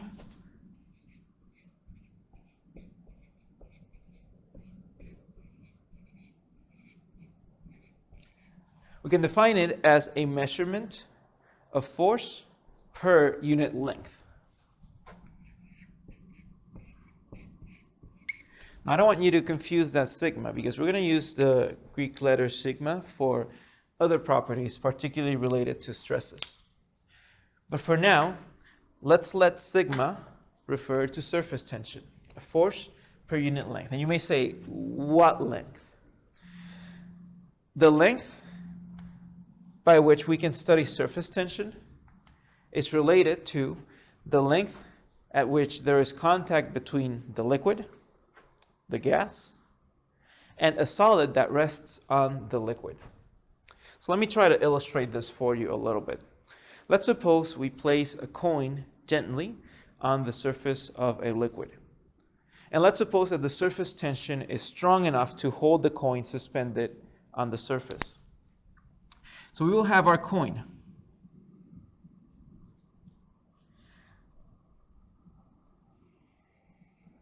And our coin is gently placed on my surface. So what three states of matter do we see here? We have a liquid state, we have a gas state, those are our fluids, and then we have a solid. So when I say that surface tension is a measure of force per unit length, I mean that length in which the three states are in contact. In this problem, that length will refer to only the circumference of the coin. Again, we're looking at length. We're not really looking at area. And why is that? It's not really possible for an area of the coin to be in contact with the liquid, the gas, and the solid at the same time. Think about it. Let's look at the top area of this coin. This top face of the coin right now has an area that's only in contact with the solid, which is the coin itself, and the gas, but not the liquid. But now let's look at the bottom face of the coin. The bottom face of the coin has an area that is in contact between the solid, that's the coin, and the liquid, but not the gas. So really, it is only through a length measurement where we can find contact between all three states. So surface tension is a measure of force per unit length. If we know the surface tension of a fluid, because fluid surface tensions can be measured and they vary with temperature, but they are typically known, particularly for water, then we can use that information to figure out the force that's holding this coin upward. So let's take the surface tension equation. Let's solve for force.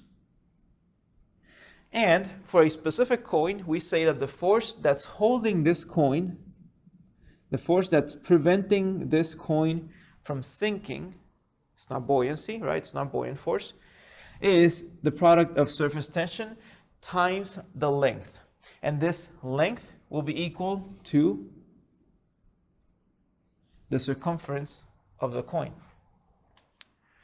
Now I want to make a bit of a note here, since we're already dealing with circumferences. In this class, we're going to try to stay away from using radii. Now we used radii on our viscosity experiment, our viscosity example. But moving forward, we're going to try to stay away from using the radius as a term. Instead, let's write things in terms of the diameter.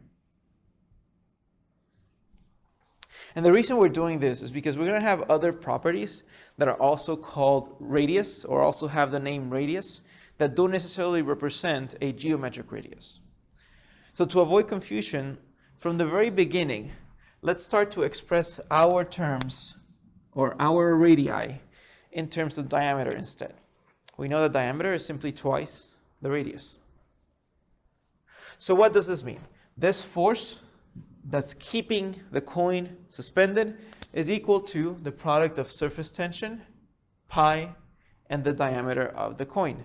Notice a couple of things. Surface tension is a property of the fluid per se. In other words, it's a property of water. But actually, and we may not look into this into too much detail, but actually surface tension really depends between water, so that the liquid, and the gas in contact with the liquid. But for this class, our liquid will almost always be water when it comes to surface tension, and our gas will almost always be air. So when you see a value of surface tension, you're going to think of water and air, unless otherwise specified. So that is surface tension. Now let's look at an application of surface tension.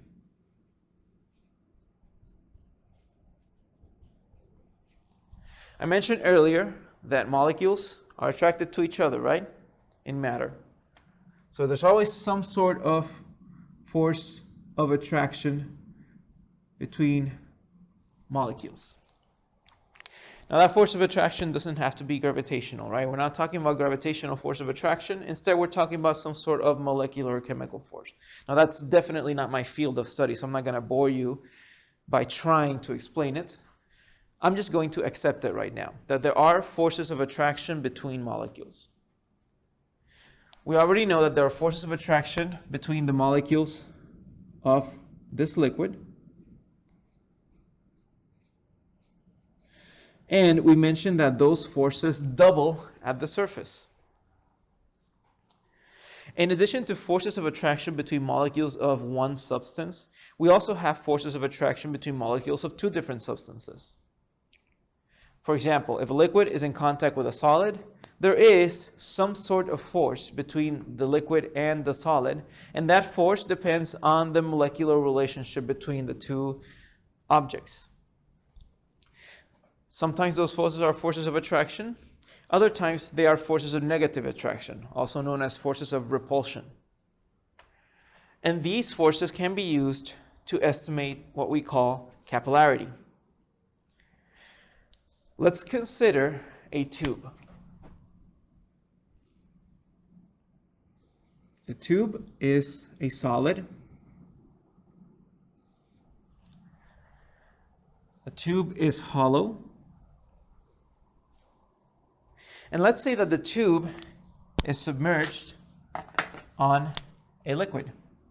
Maybe not submerged, it's simply placed on a liquid so that part of the tube is submerged and another part of the tube is not submerged.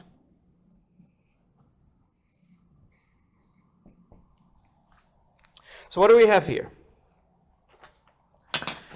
We can see that we have a portion of the tube in contact with air, a portion of the tube in contact with water, a liquid. But now I mentioned that there are forces of attraction not just between the molecules of its own substance, but also between molecules of different substances. Which means that we're going to be looking at forces of attraction between the liquid molecules and also the solid molecules in this tube. Now based on that, based on the knowledge that there are forces of attraction between the molecules of the liquid and the molecules of the tube, what do you think is going to happen? I think some of you will correctly say, well, if there are forces of attraction, then they're going to be drawn to each other. Either the liquid will be drawn to the tube, or the tube will be drawn towards the liquid. Let's say that the tube is stationary, which means that we have the liquid being drawn into the tube.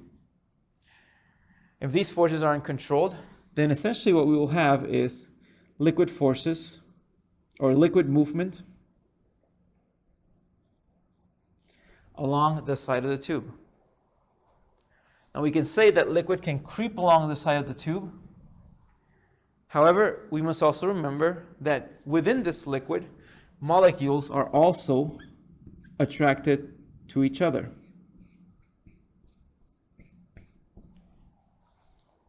So what's going to happen?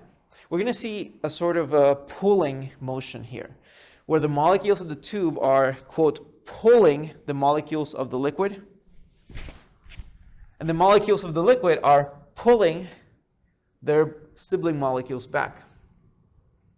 So as the molecules of the tube pull the liquid upward, the liquid is also going to take some of its neighboring molecules with them. And what's going to happen is we're going to have a portion of the liquid actually rise in the tube. Now you've seen this before. You've seen this with your straws, right? And you've seen this meniscus shape form too, right? So what happens? Why doesn't liquid just continue to rise in your straw? Why does it rise up to a very, very small amount and then seemingly stop? The reason this happens is because of force balance. So let's look at the forces that are acting here, and let's see if we can analyze them.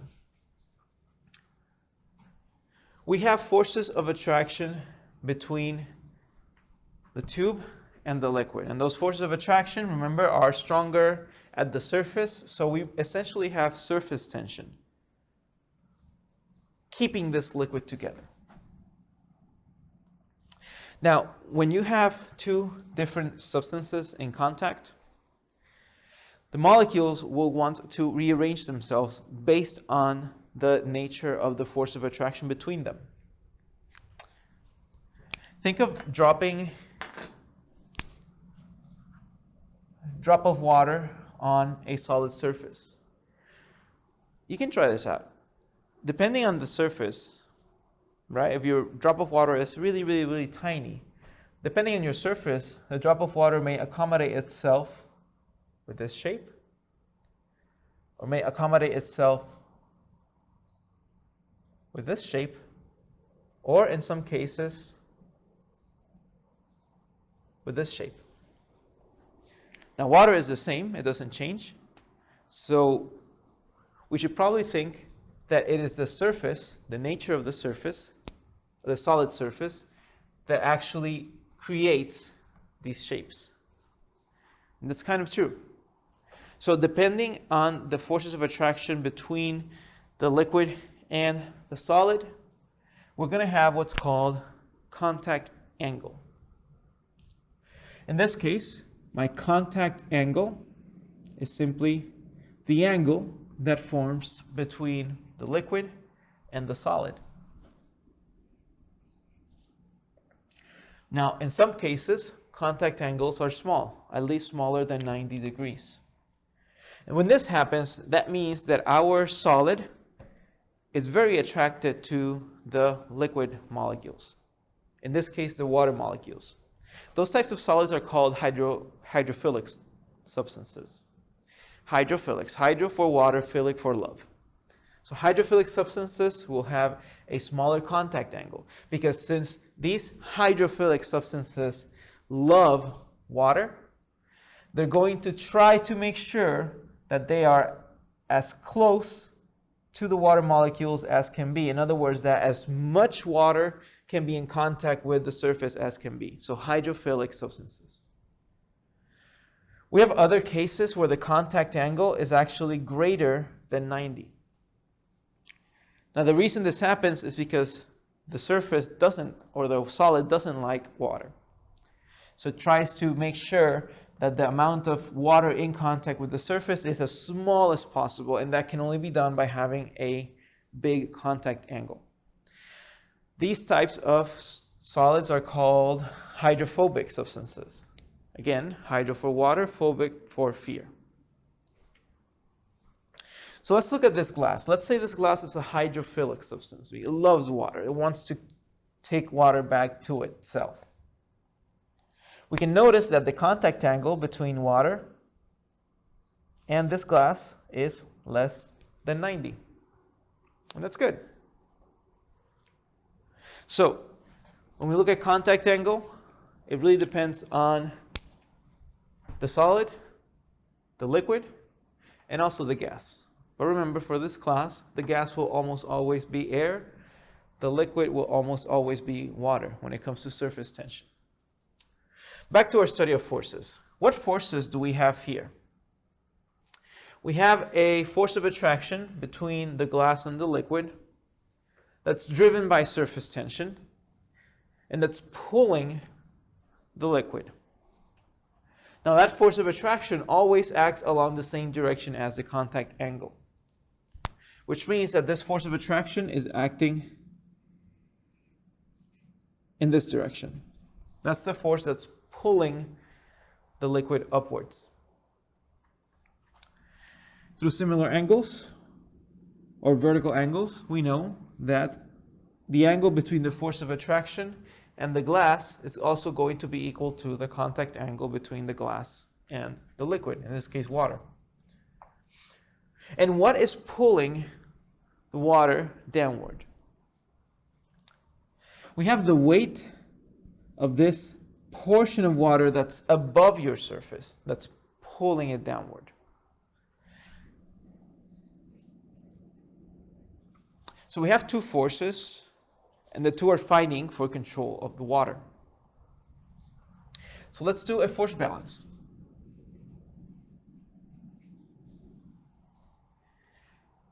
If these forces are balanced, that means that the water will no longer be rising or dropping. It will be static.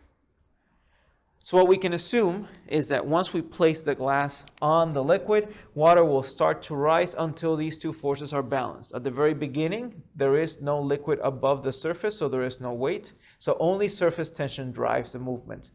As the water rises, the weight will increase until the point where the weight will actually balance out the surface tension force.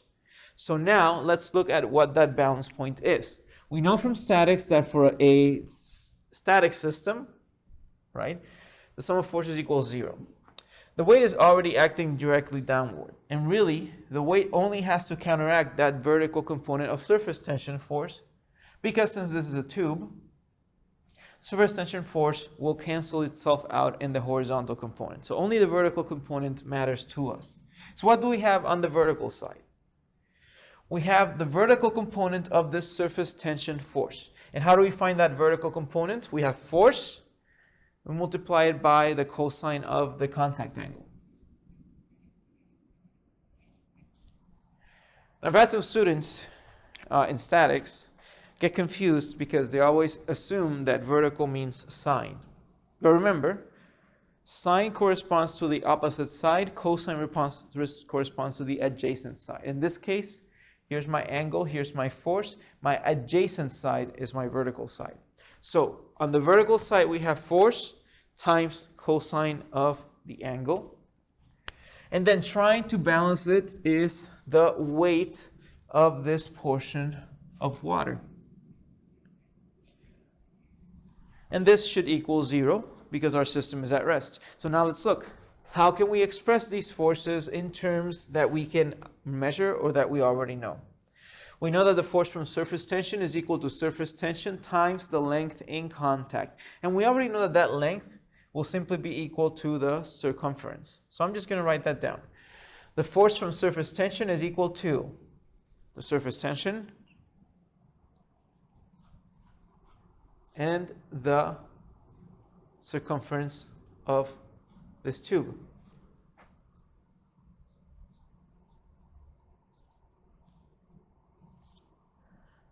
When it comes to the weight, what do we have? We have a tube. I'm already using diameter, so I'm just going to write it down.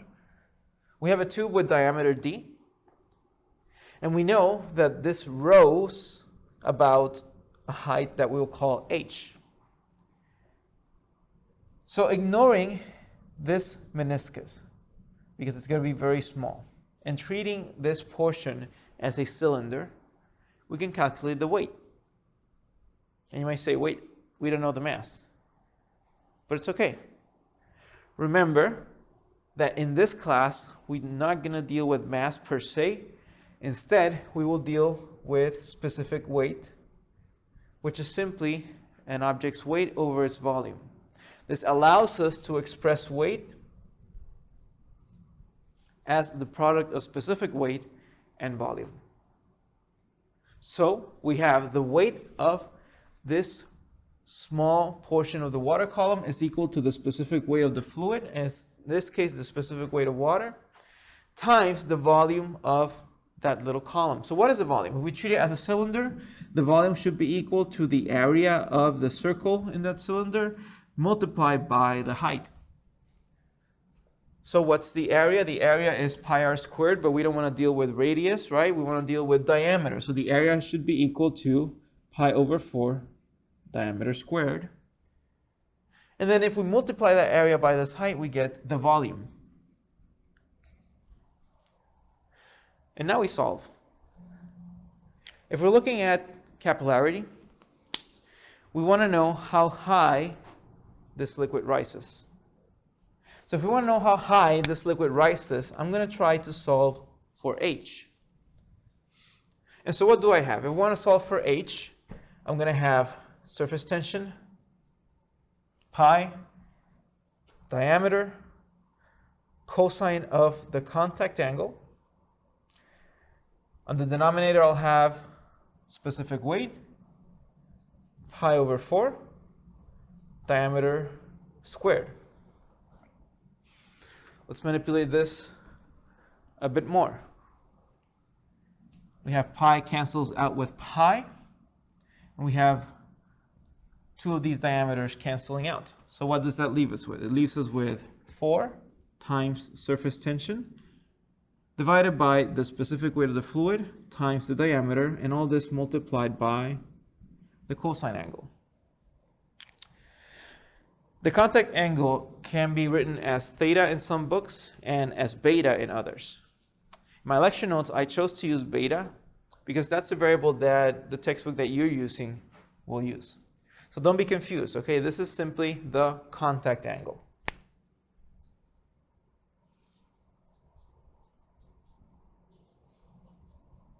And that takes me to a point that I wanted to share with you. Depending on the field in which you are studying fluid mechanics, your variables aren't going to be always consistent across the board. Some fields use different variables for different properties, or different variables for the same properties. So that's why when you're studying fluids, it's really important for you to understand, to know what the variables represent. So that when we're looking at surface tension and you see an angle measurement, you'll know that that angle represents the contact angle and not something else. We're going to have inconsistent variables, and I'm trying my best to keep these variables consistent throughout the class, but that won't be the case when you graduate and start working in industry. So remember, keep in mind that you want to understand the concepts. You don't necessarily want to memorize the names of the variables. You don't even want to memorize this equation. This equation really only applies for a glass. For a glass, not for glass, for a tube. For a tube that has a diameter d. But we can derive equations similar to this for other shapes. So I don't want you to just focus on saying, I need to memorize this equation, 4 sigma over gamma d cosine theta. I don't want you to memorize that equation. I want you to memorize this concept, the concept of a force balance, which allows us to land at this equation.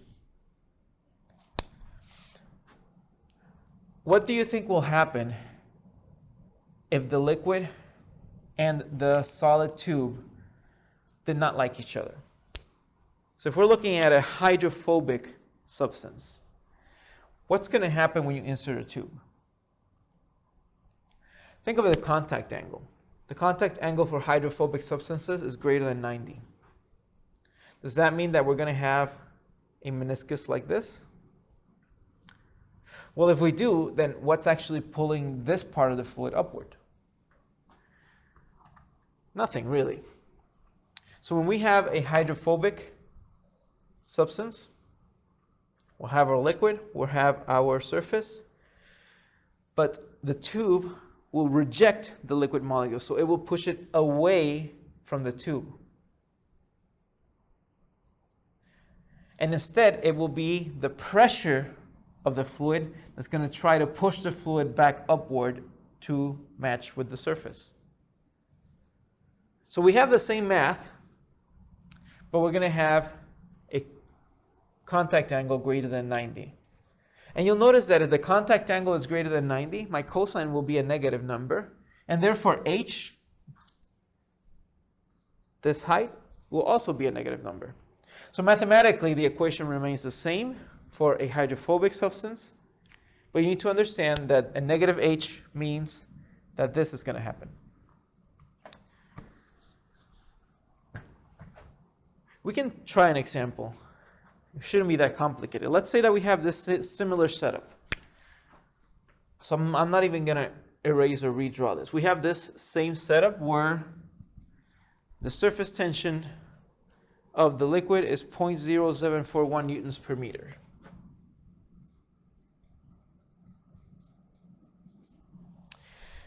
The diameter of the tube is 2 millimeters. And the tube is made of clean glass. Now the contact angle between clean glass, water, and unpolluted air is actually just 0. It's a very, very, very hydrophilic arrangement. So based on this information, my question would be, how high will the water rise? If you have a contact angle of 0, what does that look like in terms of a drop? Think of it.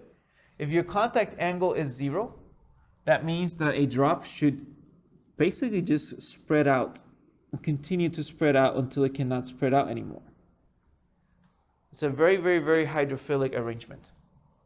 So what would that h be? What would that height be? I have my equation, and even if I didn't, I know my concepts, so I can come up with my equation. And what this gives me is that the height that the fluid will rise is equal to 4 times the surface tension of the fluid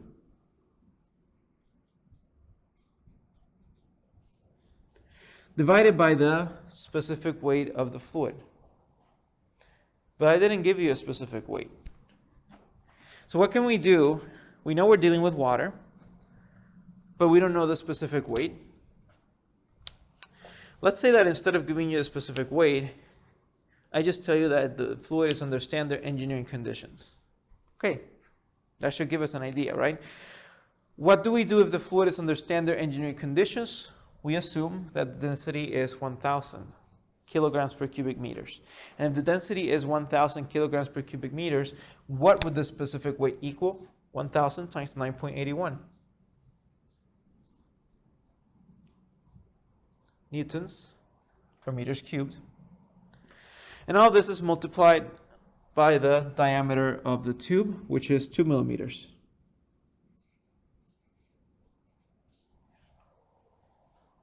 There we go. We're missing the cosine of the contact angle. But if the contact angle is 0, what does the cosine of 0 equal? Just 1. So we punch those numbers into a calculator and we'll get about 15.1 millimeters. Now this is a hydrophilic arrangement such that it's going to rise as high as can possibly be, right, with a contact angle of 0. Yet it only rises around 15 millimeters for a very, very, very thin tube.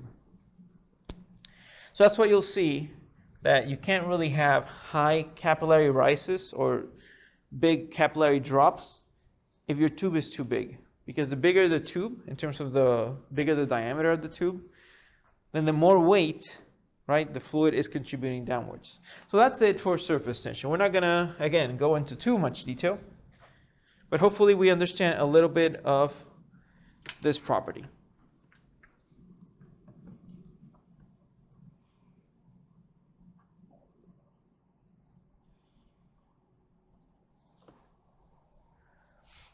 Now let's talk about vapor pressure. Now vapor pressure is interesting because until I took this class, I didn't really understand what it meant. And even now, I still don't get the gist of it completely. I typically start my discussion of vapor pressure by asking my students, how does water evaporate? And my students will say, its temperature rises. And I'll say, yes, okay, then what? Well, its temperature rises, and therefore it moves from a liquid state to a gas state. But then the question is, why? And typically students end up there, cannot really answer beyond temperature related to liquid and gas phases. So I'm going to try to use my discussion of vapor pressure, to explain why liquids evaporate, or how liquids evaporate. You see, all liquids have an intermolecular pressure, which we call vapor pressure. That intermolecular pressure is essentially trying to move each molecule away from each other. So if you were to put a liquid on a vacuum, no air whatsoever, no pressure whatsoever, the liquid molecules are going to have a pressure that's going to want to push each other away. So if liquids have a pressure that tries to push each other away, why don't they just spontaneously evaporate? Because in the air, we have another pressure, atmospheric pressure, right? If atmospheric pressure is greater than this internal liquid pressure, which we call vapor pressure, then it keeps liquids in their phase. Now what happens? This internal liquid pressure, this vapor pressure, is always there. It's always existing. However, it increases with temperature. At a temperature of 20 degrees Celsius, the vapor pressure is some value smaller than atmospheric pressure, assuming we're at sea level. Okay? But as you increase your temperature to 30 degrees Celsius, this vapor pressure will increase.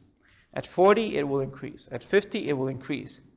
When you get to 100 degrees Celsius, your vapor pressure is going to increase to 101.3 kilopascal. And what's happening here? At 100 degrees Celsius, your vapor pressure is equal to 101.3 kilopascal. What is atmospheric pressure at sea level? Also 101.3 kilopascal. So we have exactly the same force being exerted on both sides. Just a tiny more increase, just a tiny, tiny little increase from that, and the vapor pressure will be higher than atmospheric pressure. And if the vapor pressure is higher than atmospheric pressure, then atmospheric pressure will not be able to hold the liquid molecules in place. Instead, the molecules will escape. They will escape because their pressure, their internal pressure, is going to be higher than the pressure from the atmosphere. And that's how evaporation works. We can look at boiling. Something similar is happening. When we're boiling, the vapor pressure will be highest, right, at the bottom, at the places that are near the source of heat.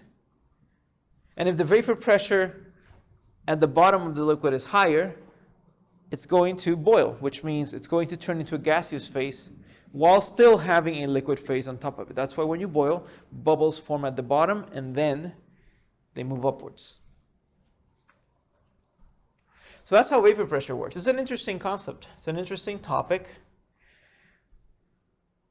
If you were to create a room and remove all the air from that room such that there is absolutely no pressure in that room, and you were to leave a bucket of water, you don't have to do anything with the temperature. You don't have to increase the temperature, just a room at room temperature where there is no air and no pressure whatsoever, and you just leave a bucket of water, water will evaporate. It's an interesting thing. The water will evaporate and will continue to evaporate until there is some sort of balance. Because obviously water evaporates, and then the vapor, so the water vapor around, will also have a pressure. So once there is a balance between the gaseous phase of water and the liquid phase of water, once there is that balance, then water will stop evaporating. This is one of the properties that we're definitely not looking into this class, but I still think it's an important property to look at. Engineering applications for vapor pressure are going to be dealt with later when we're dealing with pumps. But just to give you an example of one, let's look at cavitation.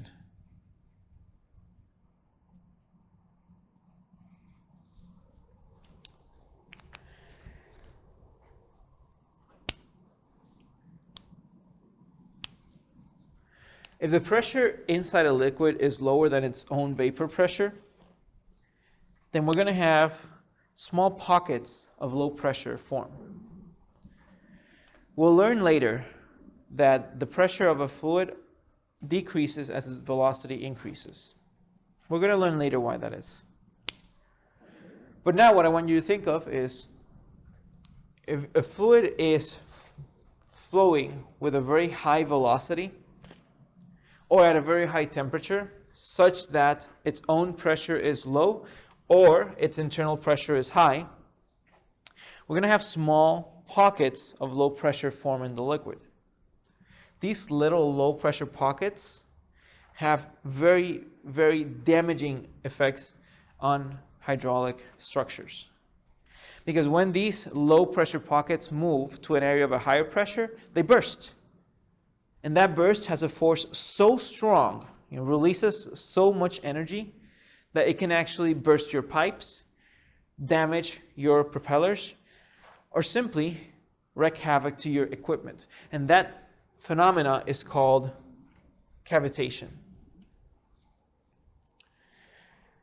Cavitation can be mostly seen in pipes, particularly if the temperature is high or the velocity is high, but we can also see it in propellers. I think your textbook may have a couple of images of propellers that have suffered cavitation. Now we're not going to look at the physics behind cavitation. Instead, we're only going to look at when cavitation happens in order to try to prevent it.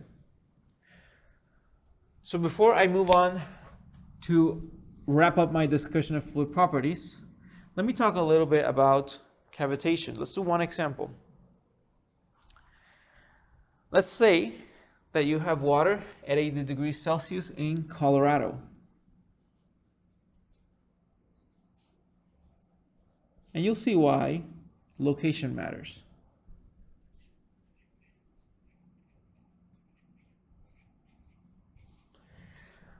Colorado will have an average elevation of 2,500 meters above sea level.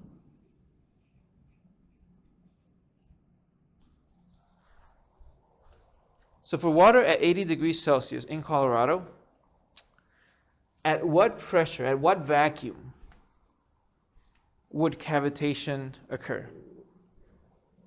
Here's all the information I'm giving you. Hopefully you'll know how to solve it yourselves. So let's think. What properties do we need? What do we need to know about water in order to solve this problem, right? At what pressure will cavitation occur?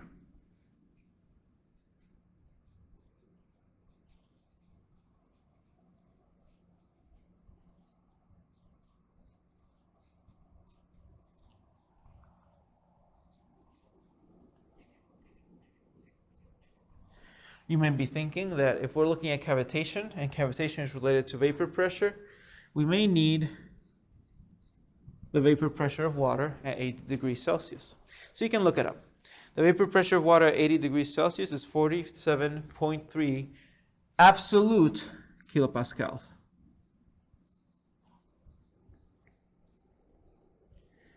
I mentioned last week that unless otherwise specified, pressure will always be measured in gauge terms. But today, I'm specifying absolute terms. So the vapor pressure of water is 47.3 kilopascal in absolute terms. Now what?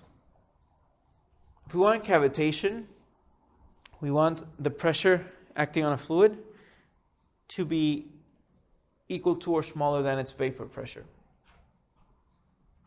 So now that we have the location, we should know what is the pressure from the atmosphere acting on the fluid.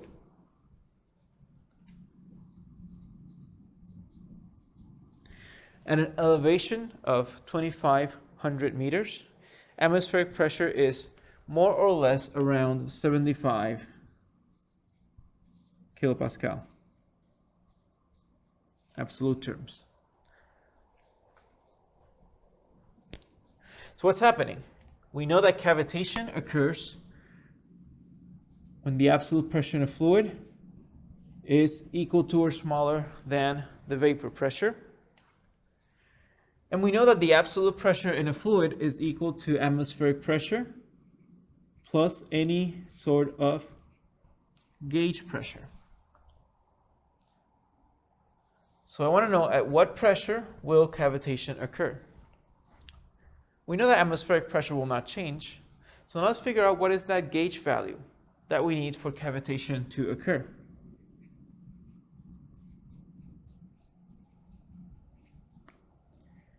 We have that when gauge pressure is smaller than the difference between vapor pressure and atmospheric pressure, then cavitation will occur. So we have a vapor pressure of 47.3. We have an atmospheric pressure of 75. 47.3 minus 75 will be negative 27.7. And now we're talking about gauge terms, so no need to write absolute. Now what this means is that when the gauge pressure is at negative 27.7 or smaller, the cavitation will occur in that water in Colorado. Notice that this is the information that was given to you. This is information that you had to find from literature. And actually this would be the application of what you've learned. So you'll notice that we're going to do some examples like this in class, and you'll see them in your homework and also in your tests, where they seem to give you a minimal amount of information because I'm expecting you to know where to find the rest of the information. There's a lot of tables that relate vapor pressure to temperature in literature. If you don't find them in your book, you will be able to find them online, Engineering Toolbox or any other engineering help website.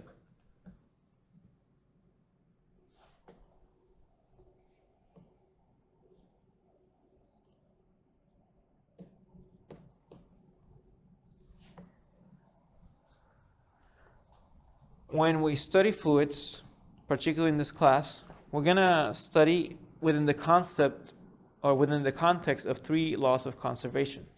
These 3 laws are the most important laws in fluid mechanics. They will govern all of your fluid motion. And you will see that most of the equations that we derive for this class are going to somehow relate back to these laws. So I think it's important to introduce them early on in the semester. These are the 3 laws of conservation.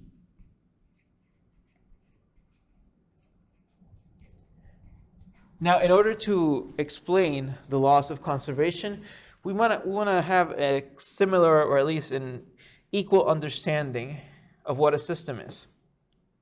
So for the purposes of this class, a system is any fixed quantity of matter.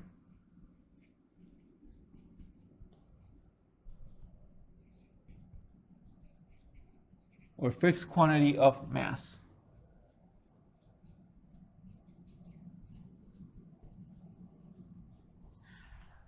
So if we're studying 5 fluid molecules, those 5 fluid molecules will form the system. Doesn't matter how they mix with other molecules, doesn't matter if they separate from each other, those 5 are my system. So there are 3 laws of conservation. The first one is the law of conservation of mass, and you may have heard this before. Matter cannot be created nor destroyed. Now, a more mathematically sound explanation would be, for a system, right, there is no change in mass. That is what conservation of mass says. Because we define system as a fixed quantity of mass. So if a system is a fixed quantity of mass, then what is the rate of change of mass with respect to time of a system? 0. System is a fixed quantity of mass, which means that mass will not change. It will not change with time. It will not change with any other properties in this system. So we say that the derivative of mass with respect to time in the system equals 0. And this is the law of conservation of mass. The first of 3 very important laws that we will use in this class. The second law is the law of conservation of momentum. Now, the law of conservation of momentum states that in an isolated system, the momentum remains constant. That means that if our system has no contact with its environment, that's what we mean when we say isolated. There's no contact, there's no interaction between the system and the environment, then the momentum inside the system will remain constant. It will not dissipate, it will not disappear, it will remain there. So we can write the law of conservation of momentum by saying that in an isolated system,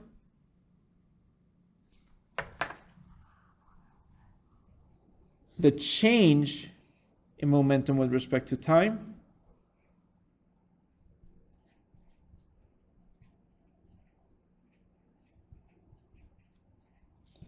equals 0.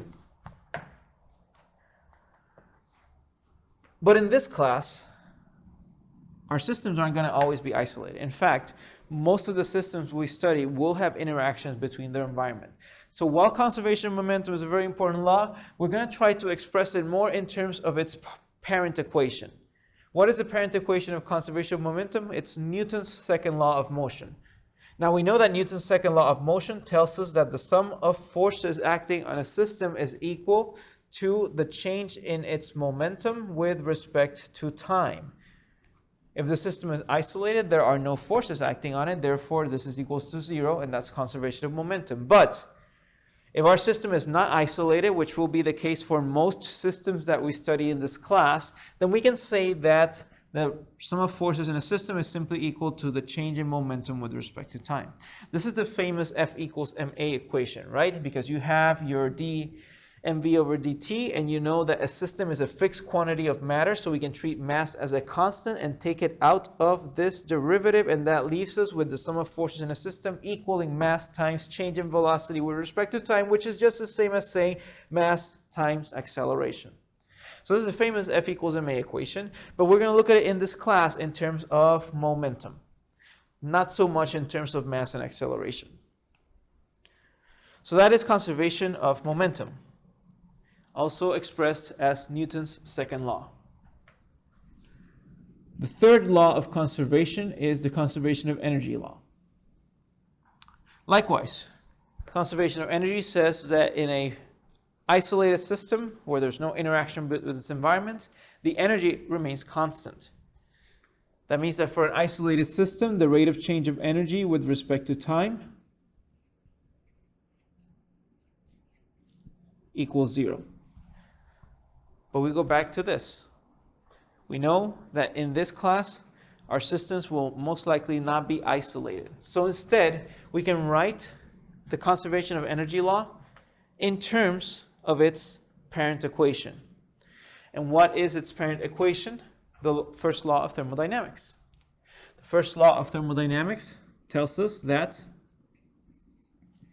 the rate of change of energy with respect to time is a function of the rate of heat transfer and the rate of work. For this class, we need to assign a convention to these numbers, to these values. So I'm going to assign a positive heat transfer and a negative work when it is being done by the system. But we're not going to talk about that too much today because we do have an entire week devoted to conservation of energy. If we're not looking at time rates of change, then we can look instead as simply changes. So if we don't want to express this in terms of time rate of change, we can just say that a change in energy is equal to a change in heat and a change in work.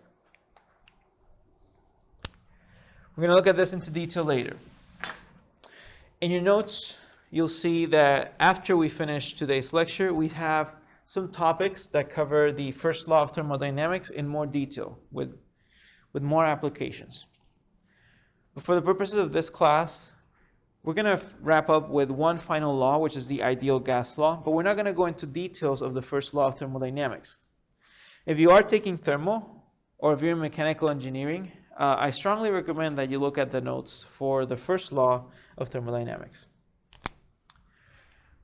Now we're going to wrap up today with a thermodynamic property, which is known as the ideal gas law. You'll notice that even though we started with another thermodynamic property, which is density, most of our other properties that we covered had to do with forces acting on the fluid. But from this point forward, our properties are going to have to do with energy on a fluid. So what does the ideal gas law say? The ideal gas law states that for an ideal gas or a perfect gas, there's the following relationship between pressure, temperature, and density.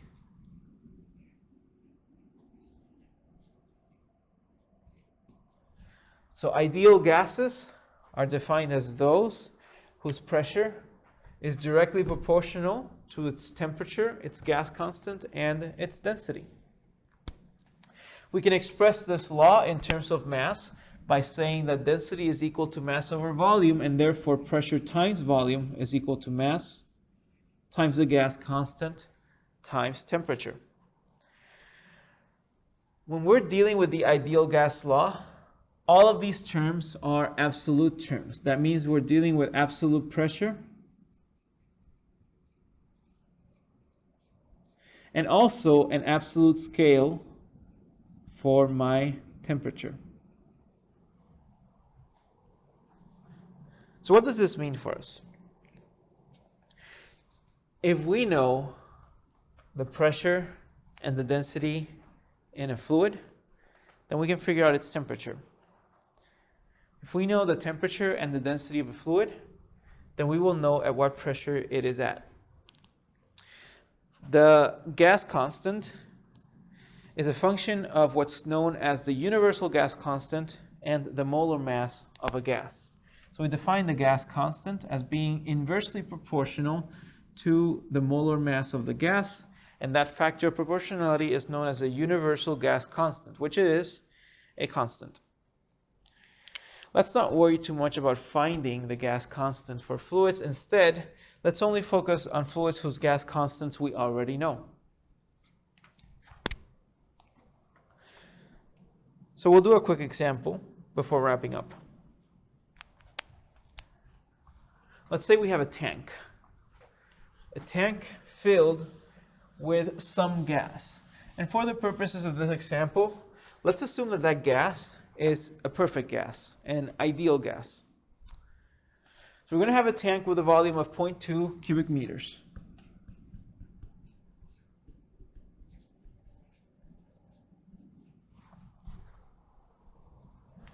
And within this tank, we have 0.5 kilograms of nitrogen at 20 degrees Celsius.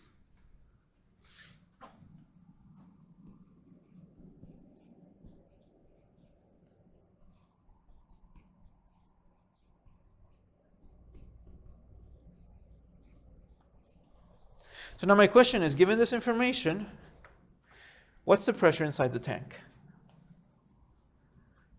Now, if you get too excited, you're just going to slap on this equation, throw those numbers in there, and then figure out what you get out on the other side, right?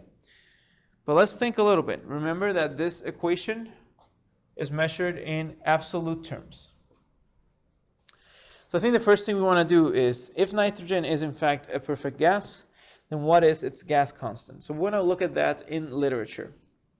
And we'll find that the gas constant for nitrogen is 0.2968.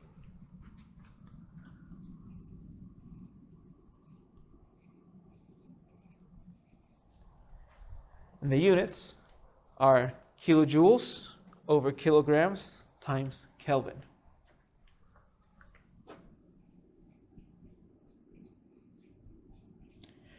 The units are going to be very important for a gas constant because different sources of literature will use different unit systems, and therefore you'll find different numbers, different gas constants for the same gas.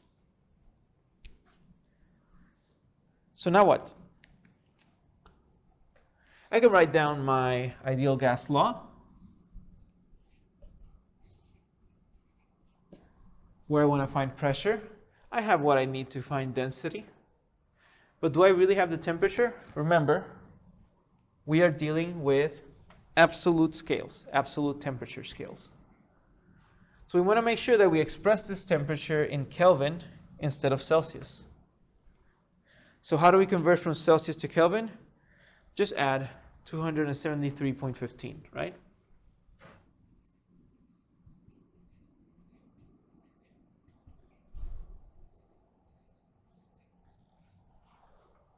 And now we have what it takes to calculate the pressure in this tank. So what do we have? We have pressure is equal to is equal to density, and density is just mass over volume, assuming that this is a homogeneous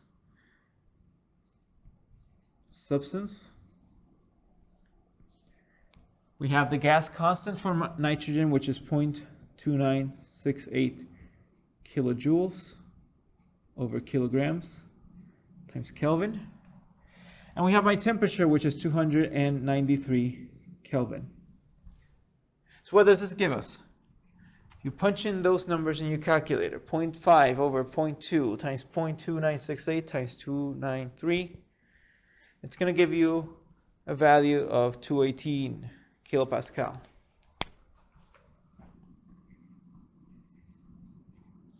Remember, these are all absolute terms, so I'm just going to write kilopascal absolute.